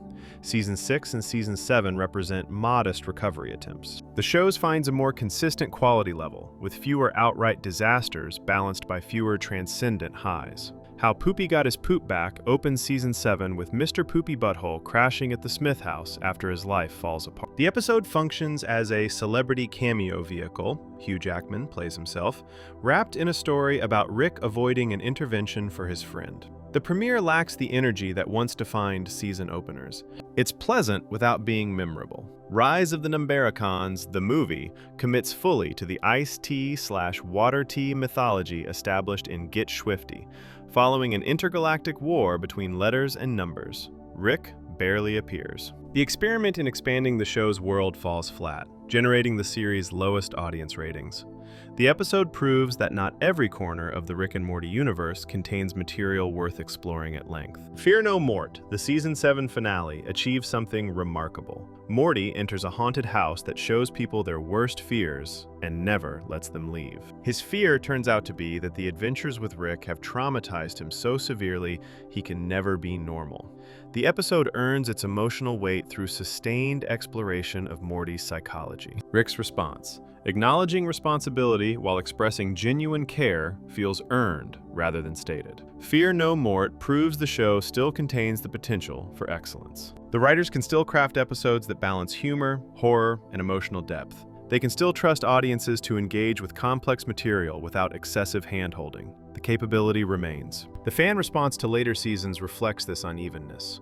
Some argue Season 7 ranks among the show's best work.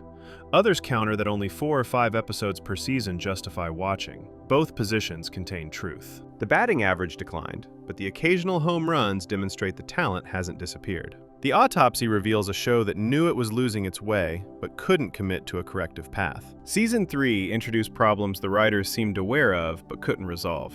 Season 4 mocked fans for wanting solutions rather than providing them. Season 5 collapsed into creative bankruptcy before rallying with a finale that functioned through sheer narrative force. Seasons 6 and 7 stabilized without recapturing the consistency that once defined the series. The trajectory mirrors many long-running shows: early brilliance, gradual dilution, occasional reminders of former glory.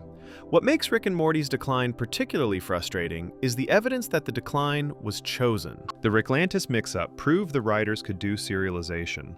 The Vat of Acid episode proved they could do standalone brilliance. Fear No Mort proved they could still find emotional depth. The show lost its willingness to apply them consistently. The show's decline had deep roots long before Royland's exit. And next, we'll explore how his departure reshaped Rick and Morty's creative future. Oh, and before we go further, subscribing is free and helps us keep improving these videos. Now, let's get back to it. Section 10, the Justin Roiland factor. In January 2023, Justin Roiland was charged with felony domestic battery and false imprisonment, stemming from a 2020 incident with a former girlfriend. Within weeks, additional allegations emerged regarding inappropriate messages sent to fans, some of whom were minors. Adult Swim fired him. Hulu dropped him from other projects. The co-creator of Rick and Morty became persona non grata in the industry he'd helped shape. The charges were later dismissed due to insufficient evidence. The dismissal didn't undo the firing or the revelations about his conduct. It simply added complexity to an already complicated situation. The fan response fractured along predictable lines. Some defended Royland aggressively, pointing to the dismissed charges as proof of a witch hunt. Others argued the inappropriate messages alone justified termination regardless of criminal proceedings. A third camp tried to separate the creator from the creation, continuing to watch while acknowledging discomfort with his behavior. The debate over separating art from artist has no resolution. People draw their own lines based on their own values. What matters for understanding Rick and Morty's trajectory is a simpler question. Did Royland's departure change the show's quality? And if so, how? Season 8 premiered with new voice actors for both Rick and Morty. Ian Cardoni took over Rick, while Harry Belden assumed Morty. The transition generated immediate backlash from portions of the fanbase. Reddit threads filled with complaints about Belden's performance in particular. Comments about hating the new Morty voice appeared repeatedly across discussions of post-Royland episodes. The criticism contains a specific character.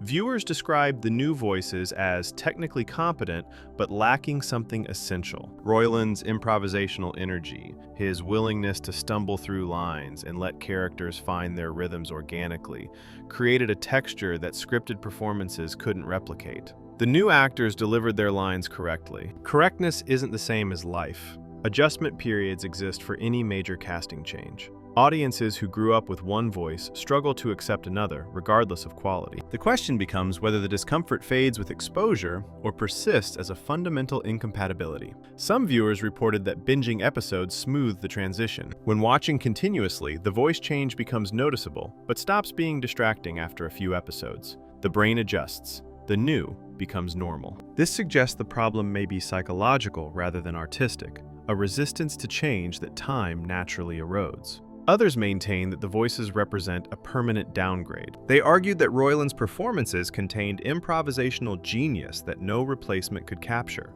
that Rick and Morty's vocal interplay was the show's secret weapon, and that losing it diminished everything built around it. The truth likely falls somewhere between these positions. Cardoni and Belden are professional voice actors delivering professional performances.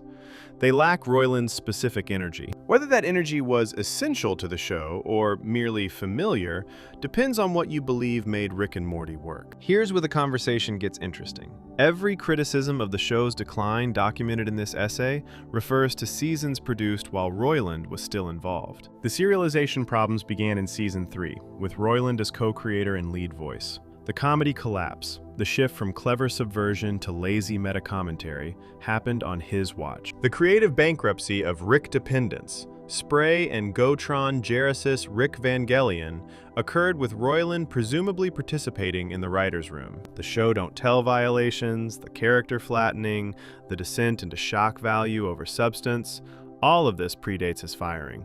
Royland's departure didn't cause the show's problems. The show's problems existed for years before anyone knew about his personal conduct. If anything, the timing creates an uncomfortable question. Was Royland's presence part of what went wrong? Some fans have articulated this counter-argument directly. They've suggested that Season 7 actually represents the show's strongest work since Season 3, and that perhaps Royland's involvement was holding things back rather than propelling them forward. The theory posits that his improvisational approach, valuable in early seasons, became a liability as the show required more discipline. His resistance to serialization, documented in his public statements about preferring standalone episodes, may have prevented the show from committing to the long-form storytelling that the Reglantis mix-up proved it could execute. This theory can't be verified. We don't have access to internal creative disputes or know who advocated for what direction.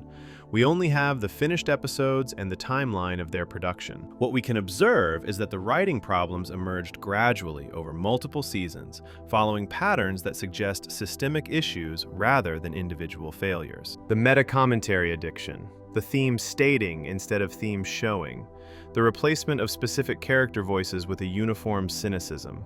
These feel like writer's room problems, not voice actor problems. They suggest a creative culture that lost confidence in its audience and its own storytelling abilities. Royland's firing forced the show to confront its identity. Rick and Morty had always been defined by its creator's sensibilities. Royland's chaotic improvisation balanced against Dan Harmon's structural precision. Removing one half of that equation changed the creative DNA. The show is continued. New episodes air, audiences watch. The question isn't whether Rick and Morty can exist without Royland. It clearly can. The question is whether it can recapture the specific alchemy that made early seasons special, or whether that alchemy depended on circumstances that no longer exist. The voice change functions as a visible marker of the deeper transformation. When viewers complain about the new Morty, they're partly complaining about the literal performance, but they're also expressing grief for a show that changed in ways they can't fully articulate. The voice is the most obvious difference. It becomes a container for every other dissatisfaction. Ian Cardoni's Rick lacks some of Royland's manic edge. The burps feel more calculated, less spontaneous. The emotional moments land differently, with less of the raw vulnerability that made Rick's rare, sincere expressions so affecting. These are real differences that attentive viewers legitimately notice. But would those differences matter if the writing were stronger? If the scripts gave Cardoni material as rich as autoerotic assimilation or the Ricklantis mix-up, would the performance concerns fade? Great writing can elevate adequate performances. The question is whether the show will provide writing worth elevating. The separating art from artist debate will continue indefinitely. Some people can't watch the show without thinking about its creator's alleged conduct. Others compartmentalize without difficulty. Both responses are valid. Personal ethics aren't subject to majority vote. What matters for the show's legacy is simpler. The creative problems predate the personal revelations. Royland's firing arrived after years of gradual decline that his presence did nothing to prevent and may have contributed to. The show was already struggling before anyone knew there was a reason to stop watching beyond quality concerns. The path forward remains unclear. New voice actors will settle into their roles, or they won't. New creative leadership will emerge, or the show will coast on inertia. The audience will adjust to the changes, or drift away. None of these outcomes depend on resolving questions about Royland's character or culpability. Rick and Morty survived the loss of its co-creators' involvement. Whether it can thrive is a different question. The evidence suggests the show's problems are structural and cultural, embedded in how the writer's room approaches story and character. Changing voices doesn't address those problems. It just makes them more visible by removing a familiar element that once masked underlying decay. The Justin Roiland factor is ultimately a distraction from the more fundamental question: can Rick and Morty remember how to be good? That question predates his firing and will outlast the discourse surrounding it. The answer depends on choices the remaining creative team makes, not on whether audiences can separate art from artist or adjust to new voices. The show broke before its creator left. His departure just made the damage impossible to ignore. Rick and Morty's decline mirrors a cautionary tale from television history. And next, we'll examine how The Simpsons offers a blueprint for what might come. Section 11. The Simpsons Warning. The Simpsons provides the most thoroughly documented case study of television decline in history. A show that once defined American comedy, that shaped how an entire generation understood satire and family dynamics, that won Emmys and generated think pieces and permanently altered the medium, transformed into something else. Not unwatchable, exactly, just irrelevant. A zombie franchise shuffling through the motions of its former brilliance. Rick and Morty is following the same trajectory. The parallels are too precise to ignore. Video essayist Captain Midnight made this comparison explicit when analyzing Season 4. He argued that the season felt like The Simpsons around Seasons 11 to 12. Still very solid and very watchable, but settling for repetition and stagnation instead of pushing forward. The comparison resonated because it captured something viewers sensed but couldn't articulate. The show remained competent. Competence had replaced ambition. The Simpsons' golden years, roughly seasons 3 through 8, worked because the writers treated their characters as human beings. Homer was a man with genuine desires, insecurities, and occasional moments of grace. His stupidity generated comedy, but his humanity generated investment. When Homer tried and failed, when he disappointed his family and himself, when he occasionally rose to meet a challenge, those moments carried weight, because the show had established who he was beneath the jokes. Later seasons reduced Homer to a collection of behaviors. He did stupid things because Homer does stupid things. The specific texture of his psychology disappeared, replaced by a character-shaped outline hitting expected beats. The satire dulled. The emotional resonance faded. The show continued producing episodes that resembled Simpsons episodes without containing what made Simpsons episodes matter. The Captain Midnight analysis identified this transition as the beginning of the end, the point where The Simpsons started becoming a shadow of itself. The show faded. The difference between a sudden ending and a gradual diminishment is the difference between tragedy and something sadder. A relevance that accumulates so slowly you barely notice until the thing you loved is gone. Rick and Morty exhibits the same symptoms at an accelerated pace. Both shows captured lightning in bottles during their early runs. The Simpsons emerged from Tracy Ullman's show shorts to become the first primetime animated series since The Flintstones to achieve mainstream success. Rick and Morty emerged from a crude Back to the Future parody to become the defining adult animated comedy of the 2010s. Both shows seemed to arrive fully formed, their voices distinct from the first episode, their creative teams operating at peak capacity. Both shows developed toxic fan bases that became cultural punchlines. Simpsons fans, who quoted lines at each other, who built identities around obscure references, who turned casual enjoyment into tribal membership. Rick and Morty fans who harassed McDonald's employees over Szechuan sauce, who claimed intellectual superiority for appreciating the show's humor, who confused recognition of references with genuine intelligence. The fandoms became embarrassments that distorted public perception of the shows themselves. Both shows became self-referential to a fault. The Simpsons eventually reached a point where episodes existed primarily to reference earlier episodes, where the humor derived from audience familiarity with the show's history, rather than from anything intrinsically funny. Rick and Morty arrived at the same destination faster, with episodes like Never Ricking Morty functioning as commentary on the show's own narrative, rather than as stories worth telling independently. Both shows lost character depth while maintaining surface-level competence. The Simpsons can still produce 22 minutes of content that looks and sounds like The Simpsons. Rick and Morty can still produce episodes with inventive premises and quotable lines. Neither show consistently produces material that justifies emotional investment. The machinery keeps running, the soul has departed. The 70-episode order Adult Swim secured changes the calculation entirely.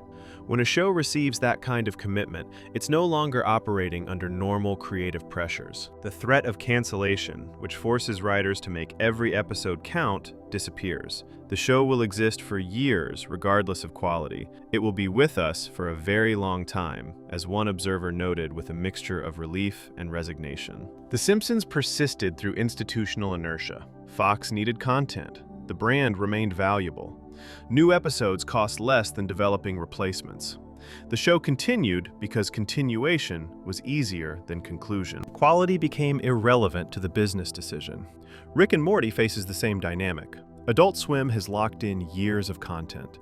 The show will continue producing episodes because the deal requires episodes. Whether those episodes deserve to exist becomes a question nobody with decision-making power needs to answer. Look at The Simpsons from season 15 onward. The show still airs, new episodes still premiere. Critics occasionally note that a particular installment showed flashes of the old brilliance. These observations arrive with surprise, as if competence from The Simpsons has become unexpected. The baseline assumption is mediocrity, punctuated by occasional adequacy. Is that Rick and Morty's future? Seasons stretching into the 20s, each one generating less discussion than the last? Episodes that dedicated fans watch out of habit, while casual viewers forget the show still exists?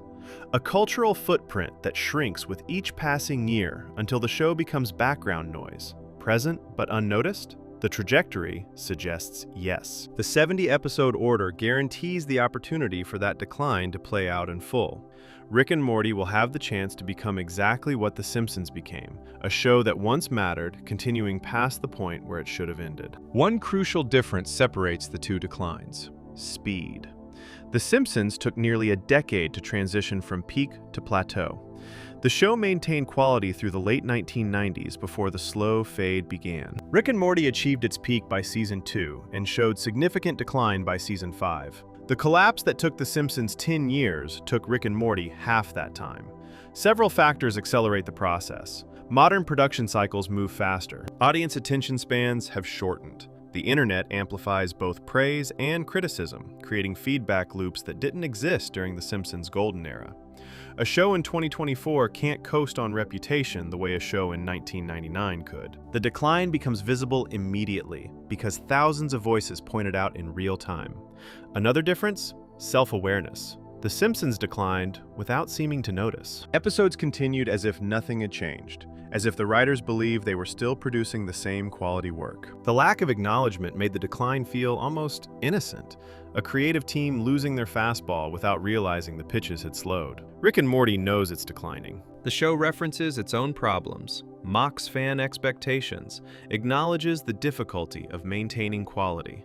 Never Rick and Morty explicitly addresses audience demands for serialization. Multiple episodes comment on the challenge of sustaining a long-running series. The writers understand what's happening. Does self-awareness make the decline better or worse? In some ways, worse. A show that knows it's failing but continues failing anyway suggests something more troubling than simple creative exhaustion. It suggests inability or unwillingness to course correct despite understanding the problem. The Simpsons might not have known better. Rick and Morty does know better and keeps making the same choices. In other ways, the self-awareness offers hope. A creative team that understands its weaknesses can theoretically address them. Fear No Mort demonstrates the show retains the capacity for excellence. The question is whether that capacity will be applied consistently or remain an occasional reminder of what the show could be if it tried. The Simpsons warning is about what happens when a show outlives its cultural moment. The Simpsons mattered once. It shaped how people talked, how comedy operated, how animation was perceived. That cultural centrality faded long before the show ended. The Simpsons became a thing that existed rather than a thing that mattered. Rick and Morty's cultural moment may have already passed. The show still generates discussion, but the discussion increasingly focuses on what went wrong rather than what the show achieved. The conversation has shifted from celebration to autopsy. That shift happened while the show was still producing new episodes. The 70-episode order ensures we'll watch this transition in real time. Rick and Morty will have every opportunity to recapture its former glory. It will also have every opportunity to continue its descent into irrelevance. The Simpsons warning tells us which outcome is more likely: shows that decline rarely recover. The creative conditions that produce early brilliance, the hunger, the freshness, the absence of self-consciousness, can't be recreated through effort. You can't unknow your own success. Rick and Morty knows what made it work. The show has demonstrated that knowledge through occasional excellent episodes that prove the formula still exists. But knowing the formula and consistently applying it are different things. The Simpsons knew its formula too. That knowledge didn't prevent 3 decades of diminishment. The warning is clear, the path is mapped. Whether Rick and Morty follows it to the end or finds an exit remains the only question the show hasn't already answered. Even as Rick and Morty drifts between brilliance and disappointment, the next section digs into why we can't stop watching despite knowing what's coming. Just a quick pause. If you're enjoying this, subscribe. It really helps us keep creating for this community. Okay, back to the content. Section 12. Why we keep watching anyway. The rational response to a declining show is simple. Stop watching. If the quality is dropped, if the episodes disappoint more often than they satisfy, if the experience has become frustrating rather than enjoyable, the solution is obvious. Close the browser tab. Cancel the subscription. Move on to something that respects your time. We don't do that with Rick and Morty. We keep watching, keep hoping, keep falling for it, hook, line, and sinker every time. Because we watched this show for a long time, and something about that history creates obligation. The good episodes function as intermittent reinforcement, the psychological mechanism that makes gambling addictive. You don't need to win every hand to stay at the table. You just need to win occasionally, unpredictably, enough to maintain the belief that the next hand might be the big one. That's Amorte delivers one of those wins. The premise: people on a certain planet turn into spaghetti when they commit suicide. Sounds like typical late-season shock value. The execution transcends the concept. Morty's guilt about eating people without their consent leads him to establish ethical sourcing. That ethical sourcing creates economic incentives for suicide. The planet's entire culture transforms around death as commodity. Rick synthesizes the final batch from an elderly man's willing sacrifice, but the process of watching his life story makes the spaghetti impossible to enjoy. The episode earns its darkness by exploring consequences rather than simply presenting transgressive imagery. Unmortrican pays off years of accumulated storylines. Rick Prime, the version of Rick who killed our Rick's wife, finally appears as a primary antagonist. Evil Morty returns with his own agenda. The episode generates genuine tension because the stakes feel earned by previous setup. When Rick finally kills his nemesis, the victory arrives hollow. Evil Morty's question lands. How's it feel? Better? No? Exactly the same? The show demonstrates it can still achieve emotional complexity when it commits to its serialized elements, rather than mocking them. Rick fending your Mort works as meta-commentary that actually enhances, rather than replaces, story. Rick hires a cosmic observer to audit Morty's adventure punch cards, leading to a trial where clips from their history serve as evidence. The episode could easily become lazy clip show padding. Instead, it uses the format to examine what qualifies as an adventure and whether Rick and Morty's relationship produces more harm than good. The framing device justifies the retrospective rather than excusing it. These episodes keep the show from being bad. If the bad episodes prevent the show from being great, the good ones maintain a floor of quality that justifies continued investment. When the show operates at its best, it creates intrigue, makes you feel things, reminds you why you started watching in the first place. The problem is ratio. 3 good episodes in a 10-episode season means 7 episodes of diminishing returns. The wins become rarer, the losses accumulate. Hope survives on increasingly thin evidence. Viewing context matters more than it should. Fans who binge all 7 seasons consecutively report a different experience than those who watched weekly over years. The bingers describe not noticing quality dips or noticing them without caring. When episodes flow directly into each other, individual weaknesses blur into the overall experience. The strong episodes compensate for the weak ones in immediate proximity. Weekly viewing amplifies disappointment. You wait 7 days for a new episode. You arrange your evening around it. You bring expectations shaped by anticipation. When the episode underdelivers, that disappointment has nowhere to go. It sits with you until the next installment, which now carries even more weight because it needs to compensate for previous failure. The gaps between seasons compound this problem. Rick and Morty became infamous for extended hiatuses. Fans waited years between seasons 2 and 3, then again between 3 and 4. Each gap allowed disappointment to calcify into resentment. The returning seasons faced impossible expectations because audiences had spent years imagining what they might contain. A show that aired continuously, that maintained momentum, might have received more forgiveness for individual failures. Rick and Morty's production schedule transformed every episode into an event. Events demand excellence. Adequacy isn't enough when you've been waiting 18 months. The fascination with decline becomes its own draw. Ironically or unironically, the show functions as a car crash of wasted and spoiled potential that audiences keep observing. We watch partly to enjoy what remains, partly to document what's disappearing. The autopsy becomes entertainment. This sounds pathological, because it is. Healthy media consumption doesn't involve compulsively tracking the deterioration of something you once loved. It involves finding new things to love. But Rick and Morty earned a specific kind of investment during its peak that proves difficult to abandon.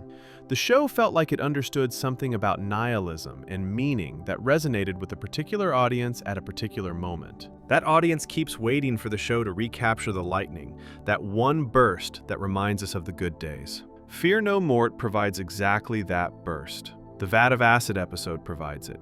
The Ricklantis mix-up provides it. These episodes prove the formula still works. They prove the writers still possess the skills. They prove the show could be great again, if it chose to be. The choice not to be great consistently makes the occasional greatness more painful. A show that simply lost its abilities would be easier to release. Rick and Morty demonstrates its abilities and then squanders them. The decline feels voluntary, which makes it feel like betrayal. The parasocial element adds another layer of complication. The show explicitly tells its audience they're wrong for caring. Never Rick and Morty mocks fans who want serialization. Characters dismiss emotional investment as weakness. The meta-commentary positions audience expectations as problems to be subverted, rather than needs to be met. We care anyway. The show's contempt for our investment doesn't reduce that investment. It creates a strange dynamic where we're simultaneously mocked for watching and unable to stop watching. The relationship becomes almost abusive, a term that should be used carefully, but applies to how the show treats its most dedicated viewers. The merchandise confession captures this dynamic perfectly. Fans own Rick and Morty merchandise they're afraid to wear in public. The Szechuan sauce incident, the "I'm Pickle Rick" screaming, the reputation for toxic fandom. All of this attached to the show's brand. Wearing a Rick and Morty shirt announces something about you that you might not want announced. It associates you with the worst elements of the fan base, so the merchandise sits in drawers. The affection for the show exists privately rather than publicly. The relationship with the media becomes almost shameful, a guilty pleasure that emphasizes the guilt. Is hope reasonable at this point, or just cope? The honest answer? Probably cope. Shows that decline rarely recover. The conditions that produce early brilliance, the hunger and freshness and absence of self-consciousness, can't be recreated through effort. Rick and Morty has demonstrated its ceiling. It has also demonstrated unwillingness to operate at that ceiling consistently. But hope persists anyway. The next episode might be the one that brings it all back. The next season might course correct. The new creative configuration might find an approach that works.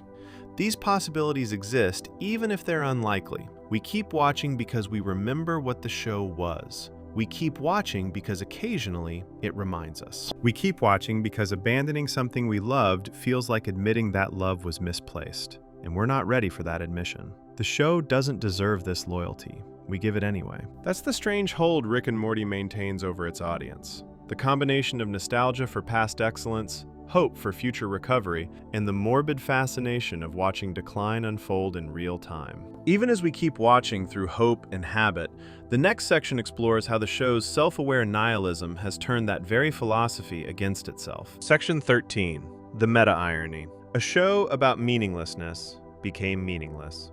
The cruelest joke Rick and Morty ever told was on itself. A show that built its identity on exploring nihilism with heart has become a perfect embodiment of the hollow nihilism it once critiqued. The transformation is so complete, so precisely ironic, that it almost seems intentional. A show about the dangers of Rick's worldview has adopted that worldview entirely. A show that argued meaning could be found despite cosmic indifference now radiates cosmic indifference toward its own existence. The nihilism worked originally because it came balanced with warmth. The show presented a universe without inherent purpose, and then asked what people do with that information. Rick's answer was cynicism, isolation, alcoholism, and occasional suicide attempts. The show made clear this was not the correct response. Rick was miserable. His genius made him more miserable, not less. His understanding of the universe's meaninglessness imprisoned him in a cell of his own construction. The family provided the counterweight: Morty's anxiety and moral concern, Beth's desperate need for connection, Jerry's pathetic but genuine attempts at love, Summer's teenage search for identity.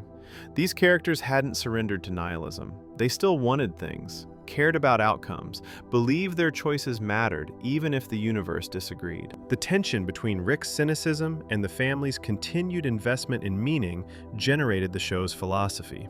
Neither position won outright.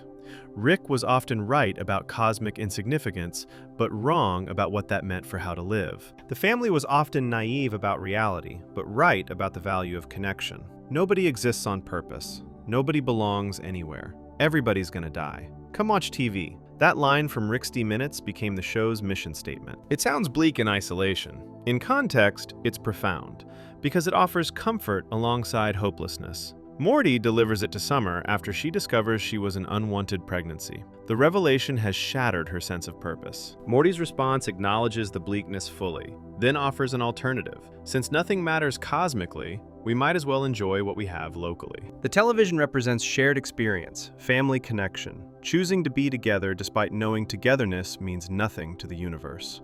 The show understood that nihilism without comfort is just despair. It offered the comfort. It made the philosophy accessible by demonstrating that accepting meaninglessness doesn't require abandoning joy.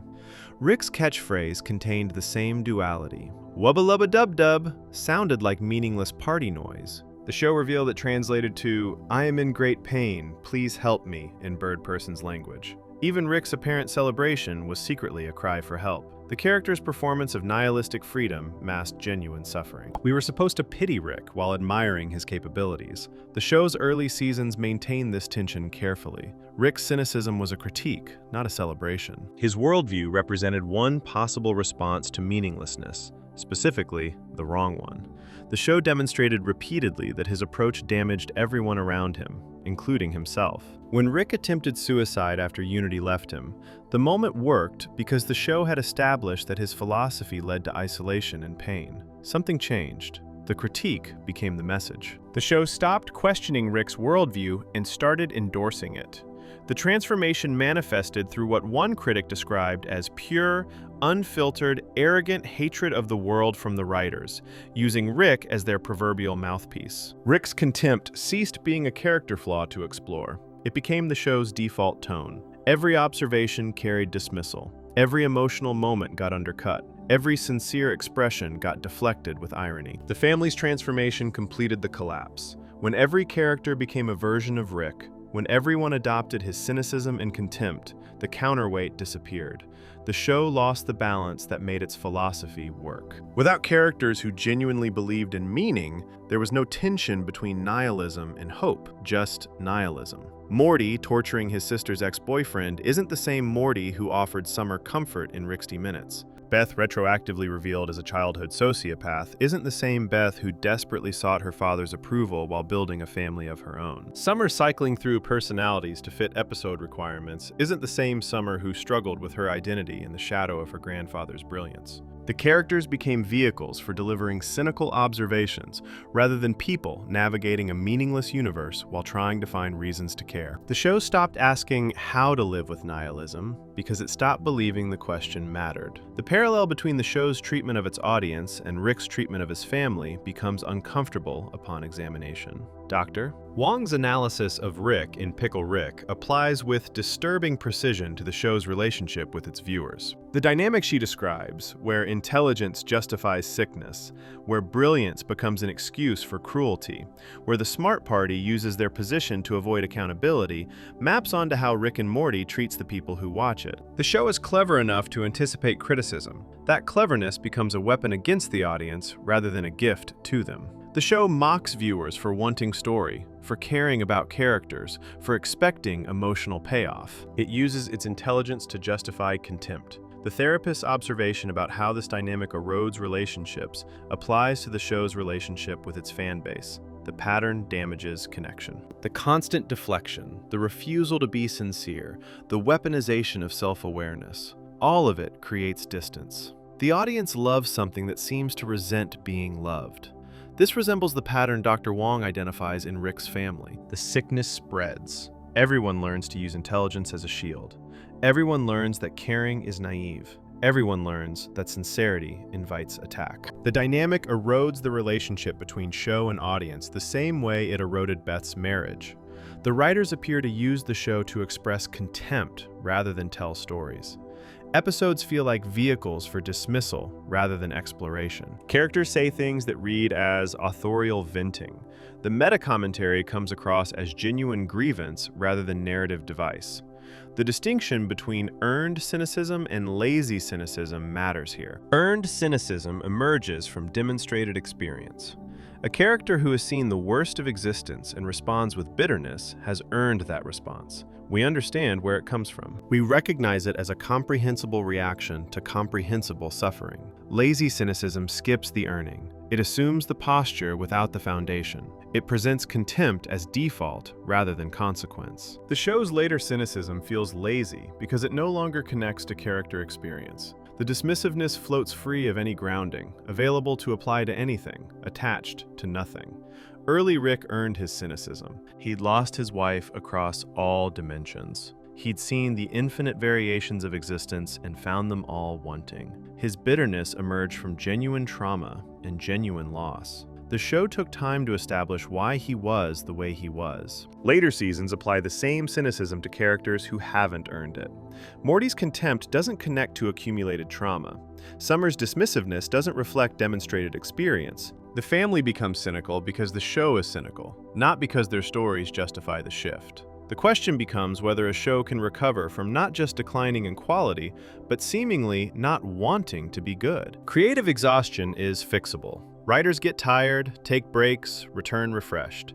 New voices join the room and provide energy. Production schedules adjust to allow more development time. Contempt is harder to fix. A show that has decided its audience doesn't deserve effort, that caring about quality is naive, that excellence is somehow embarrassing. That show has a philosophy problem, not a resource problem. You can't schedule your way out of not giving a damn. Rick and Morty once argued that nothing matters, so we should treasure what we have.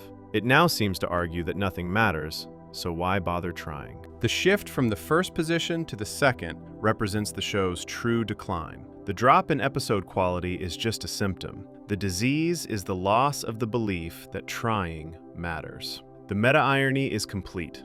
A show about a man whose brilliance couldn't save him from his own emptiness has become empty. A show about how cynicism destroys connection has destroyed its connection with its audience. A show about how nothing matters has come to embody mattering to no one, including apparently itself. Rick Sanchez would appreciate the joke. He'd also hate that he appreciated it. The show has forgotten that second part. Conclusion: the show that forgot why it mattered.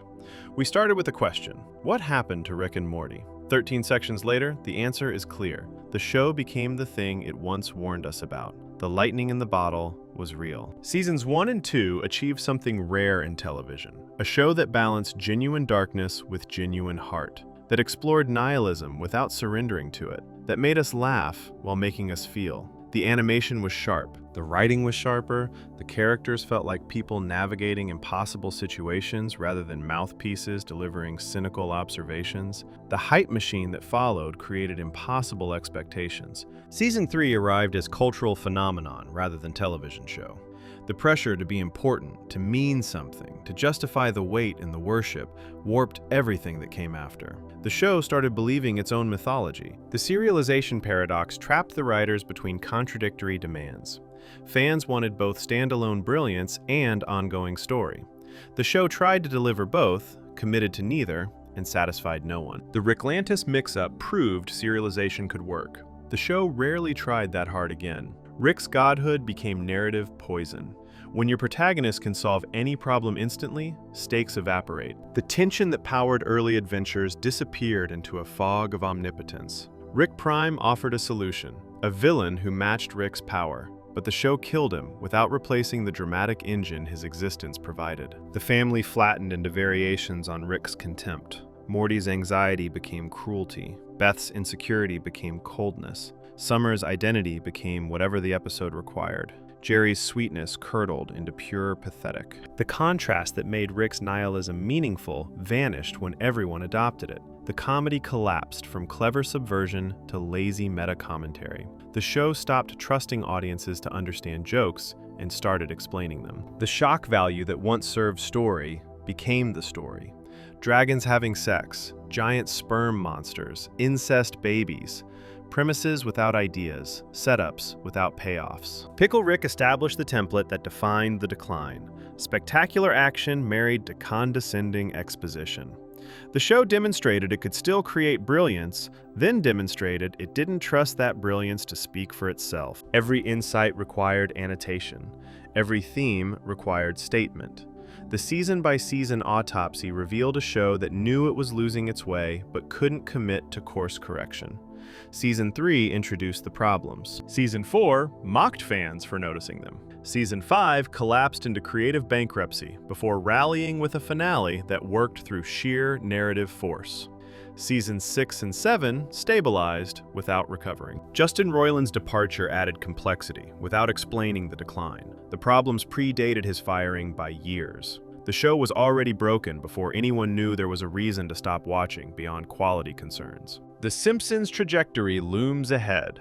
A 70-episode order guarantees years of content regardless of quality. The show will continue because continuation is easier than conclusion.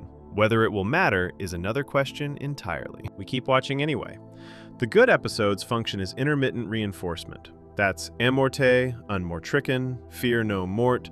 These prove the formula still works when the show cares enough to apply it. We wait for the next burst of lightning, the one that reminds us of the good days. The meta-irony completes the tragedy. A show about meaninglessness became meaningless. A show that argued, nothing matters, so enjoy what you have, now radiates, nothing matters, so why bother trying? The transformation is so complete it almost seems intentional. The cruelest joke the show ever told was on itself. Does any of this matter? Rick would say no. The show would probably agree. But here's the thing. It does matter. Not cosmically. Not in the infinite expanse of possible universes where infinite versions of this show exist in infinite states of quality.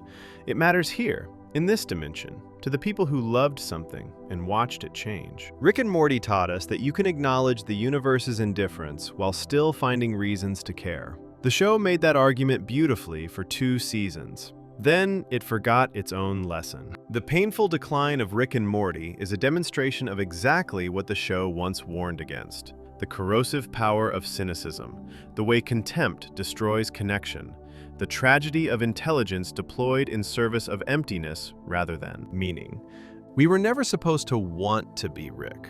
The show became Rick anyway. And just like Rick, it seems incapable of understanding why that's sad. Thanks for watching. If you enjoyed this, go ahead and subscribe. It's completely free and helps us keep making more content you'll love.